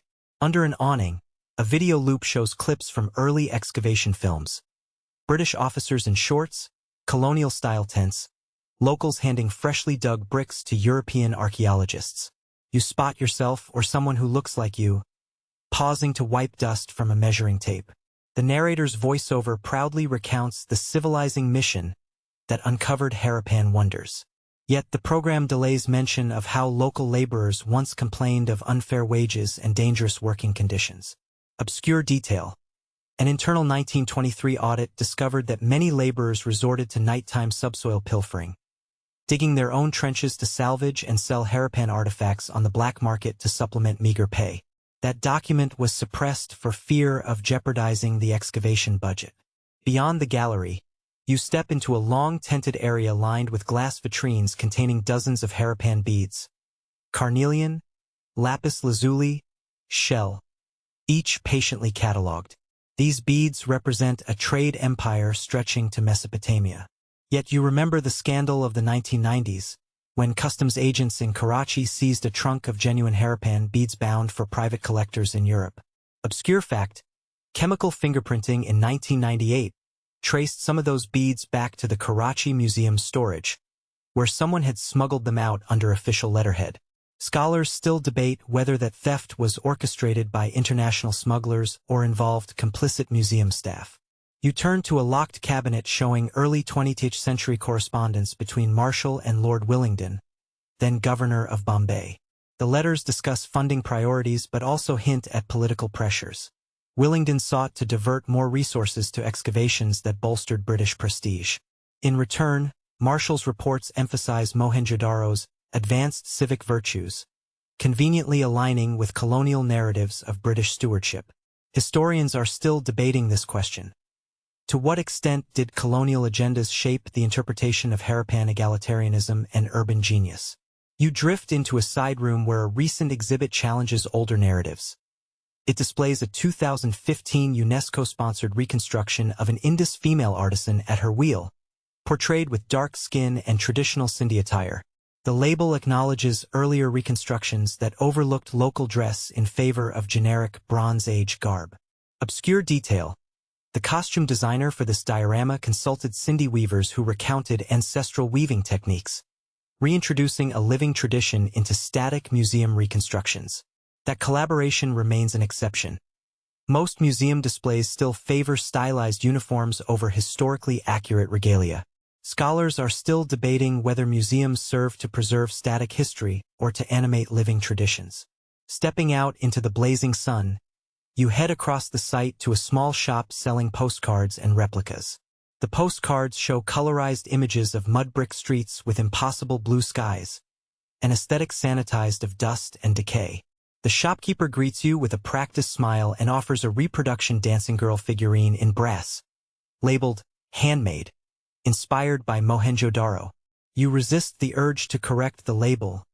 It feels too much like citizen archaeology, blurring fact and souvenir. Obscure detail: a 2009 study found that many authentic replicas sold on site incorporate modern resins that degrade original plaster, transferring harmful chemicals back onto genuine artifacts when collectors handle their souvenirs. You wander toward the ruins themselves, where protective scaffolding braces battered walls. Beneath your feet, plastic grates overlay original drainage channels, installed after a preservation scandal in the 1980s, when local rains flooded unprotected drains and displaced bricks. The engineering solution was effective but visually jarring, prompting critics to charge that modern interventions deface authentic textures. Historians are still debating this question. Should a World Heritage Site prioritize structural stability over aesthetic fidelity? Under a grove of tamarisk trees, a small group of international students gathers around a field director who lectures on digital photogrammetry, scanning reliefs to create 3D models. You recall the controversy when, in 2012, a pilot program used drone footage to map the site but inadvertently published coordinates online, attracting treasure hunters. Obscure fact: the resulting looting prompted UNESCO to reconsider open-access mapping of heritage sites worldwide, balancing research openness against protection. The question endures: can technology democratize heritage without exposing it to new threats? You drift toward the perimeter fence to watch local villagers waiting for site access permits, a process that costs a small fee.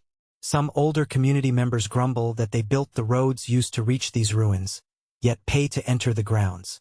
Obscure detail: in the late 1940s, displaced families resettled on land originally claimed by the Archaeological Survey, sparking legal disputes that persisted into the 1980s. Those cases established precedent for community rights to heritage sites, though local grievances still simmer beneath the official welcome. As the sun slides toward the horizon, you pause on a low embankment overlooking the excavated grid of walls and drains. You feel the pulse of countless hands that shaped this city, the forgers and thieves, the excavators and conservators, the politicians and pilgrims. Mohenjo Daro's legacy is not only in its bricks, but in the tangled human stories of power, pride, and passion that rose and fell long after its people departed. You inhale the dust and scent of earth, aware that tomorrow new debates will erupt over dating methods, cultural ownership, or reconstruction ethics. Before you leave, you tread lightly across a newly exposed floor mosaic, protected by a transparent walkway but still vulnerable to careless footsteps. You snap one last photograph on your phone, a digital footprint in the same soil where clay tokens once tracked goods. You step away from the site into gathering dusk, carrying in your pocket the weight of scandal and rediscovery.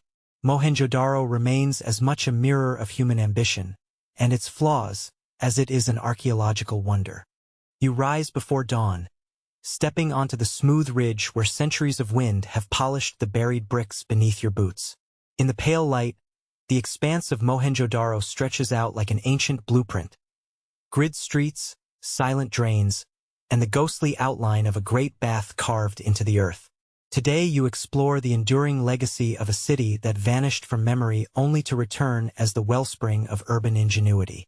You wander first to the remains of a main thoroughfare, straight, wide, and paved with kiln-fired bricks laid in perfect alignment. Modern urban planners cite this grid as an early lesson in walkability and density. City blocks here anticipated Roman centuriation by a millennium, and today's planners study Harappan layouts for clues on pedestrian-friendly design. Obscure fact: recent laser scans revealed faint notches carved into curbstones, likely alignment guides for bricklayers, that mirror surveying techniques still taught in rural Indian masonry guilds. Yet scholars debate whether this grid was imposed by a centralized authority or emerged communally, a tension echoed in today's discourse between top-down and bottom-up planning. Turning off the main street, you slip into a side lane where covered drains slope toward a communal outlet. You crouch beside the channel and feel the smooth curve of a baked brick arch above you. Mainstream archaeology hails these as the world's first municipal sewage system, noting that some drains still function in modern Karachi. Obscure detail: chemical analysis of drain residues uncovered traces of crushed mustard seeds, used both as a microbial suppressant and as an anti-rodent deterrent. Historians still debate whether sanitation was a civic ritual, performed by all citizens or maintained by a specialized corps of water guardians whose titles and duties remain lost. Ahead, you reach a raised platform that once supported colossal granary halls. Beneath you, brick piers form a forest of pillars that once held stacked grain bins high off the ground. Modern food security experts look to Harappan granaries as early prototypes of strategic reserves capable of stabilizing entire regions during drought. Obscure fact: experimental agriculture at a reconstructed Harappan granary demonstrated that a single communal storehouse could feed thousands for months, provided regular aeration and pest control were maintained. Practices surprisingly akin to modern grain bank protocols. Yet debate simmers over whether these reserves were open to all citizens or funneled through elite-controlled rations, a question that speaks to the broader issue of social equality in the Indus world. You wander to the artisan quarter, where evidence of specialized crafts shines through layers of debris. Potter's wheels, bronze casting pits, and bead drilling benches once pulsed with activity. Today, artisanal revivals in nearby villages emulate red slip pottery techniques first mastered here, and jewelers still use ginger juice-based drilling pastes to bore carnelian. Obscure detail: microscopic where patterns on replicated bronze tools match those on Harappan originals, confirming that ancient metallurgists achieved temperatures over 1,000 degrees Celsius using simple double-chamber furnaces. Yet scholars continue to debate the scale of these workshops. Were they organized as civic factories under municipal oversight, or as independent family enterprises operating under loose guild regulations? Further on, you find a line of steatite seals organized along a stone bench. Each bears the iconic unicorn bull or stylized fish and a cluster of still undeciphered symbols.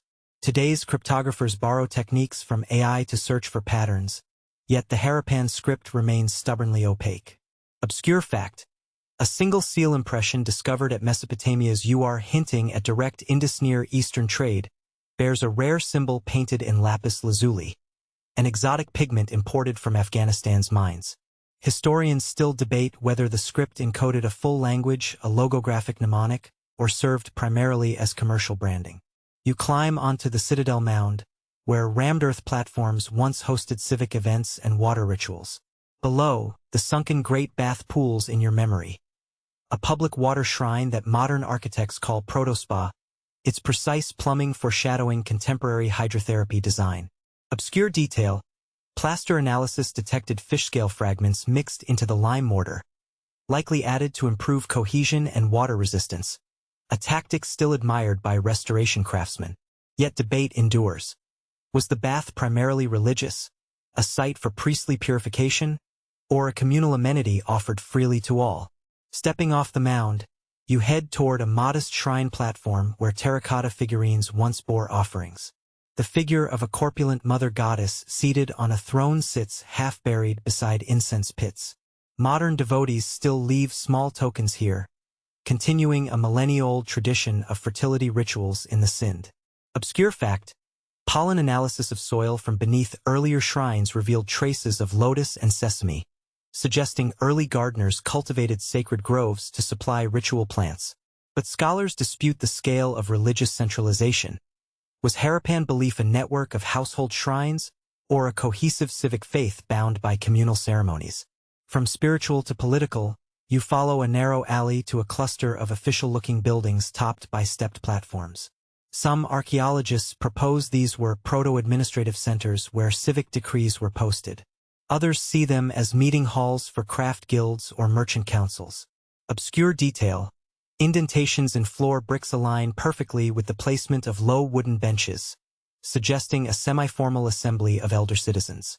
Historians continue to debate whether Harappan society featured an elite class wielding top-down governance or functioned as an impressively egalitarian network of cooperative stakeholders. Midday heat drives you to a shallow pool carved into a raised terrace, a miniature ritual bath used for daily purification. Modern spa designers reference these mini-baths as inspiration for plunge pools. Some yoga studios replicate the rituals in guided breathwork classes.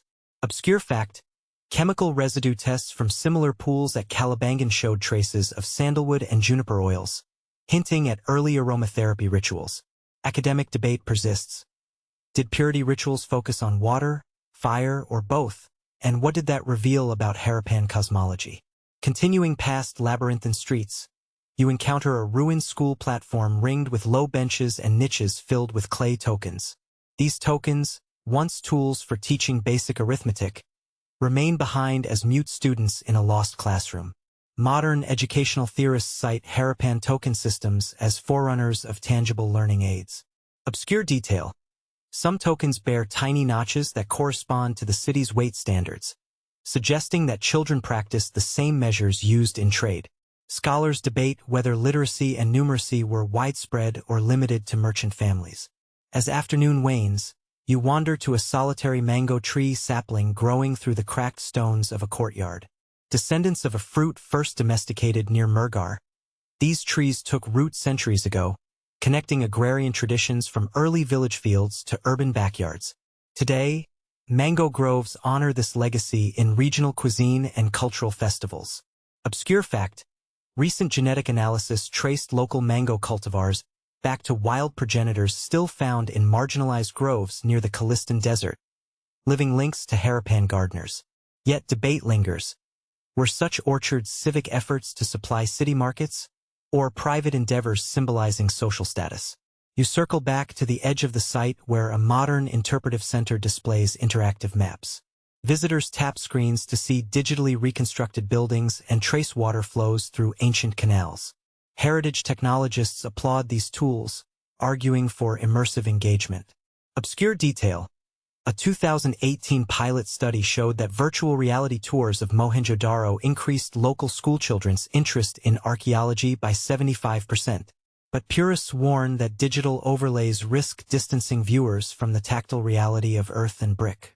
Scholars debate how to balance technological innovation with on-site authenticity. As dusk approaches, you find yourself on a low embankment overlooking the ruins. In the fading light, memories of waterlogged streets, sun-baked granaries, and torchlit shrines flicker through your mind. You sense the pulse of thousands of hands that shaped this city. Potters, farmers, priests, scribes, and children all contributing to an urban symphony. Mainstream consensus holds that Mohenjo Daro was one of humanity's earliest planned metropolises, a testament to collective ingenuity. Yet debates endure over governance models, social hierarchies, and the script's meaning, reminding you that a civilization's legacy thrives not only in solid bricks, but in the questions it leaves behind. You lean back against a battered brick, the earth cool beneath your shoulder. Wind-whispered reeds beyond the ruins catch the last golden rays. Here, at the end of the Indus Road, you understand that Mohenjo Daro's true legacy is its invitation. To listen, to question, to build our own cities with the same spirit of curiosity and care. Now, soften the pace as the day fades into night. Let your eyelids grow heavy and your breath slow. In this final hush, imagine the whispers of water in ancient drains, the echo of footsteps along grid-patterned streets, and the hush of pottery wheels echoing through workshops. Feel the warmth of shared meals in courtyard homes and the flicker of oil lamps in changing rooms by the Great Bath. Picture the heron gliding over flooded canals and the lone priestess tracing rituals on sun-warmed stone. You have walked these ruins, touched history's pulse, and carried Mohenjo Daro's innovations into your own mind. Now, let the soft cadence of brick and river guide you to rest. Breathe in and out. Allow each exhale to carry away the day's dust and questions. Let your thoughts drift through silent alleyways, under star-scattered skies, and into a gentle dream where past and present meet. In that dream, you hear the faint hum of commerce, the quiet murmur of devotion, and the steady rhythm of life shaped by water, earth, and human hands. Rest now, cradled by the legacy of a silent civilization whose stones, though ancient, still speak, if we only listen.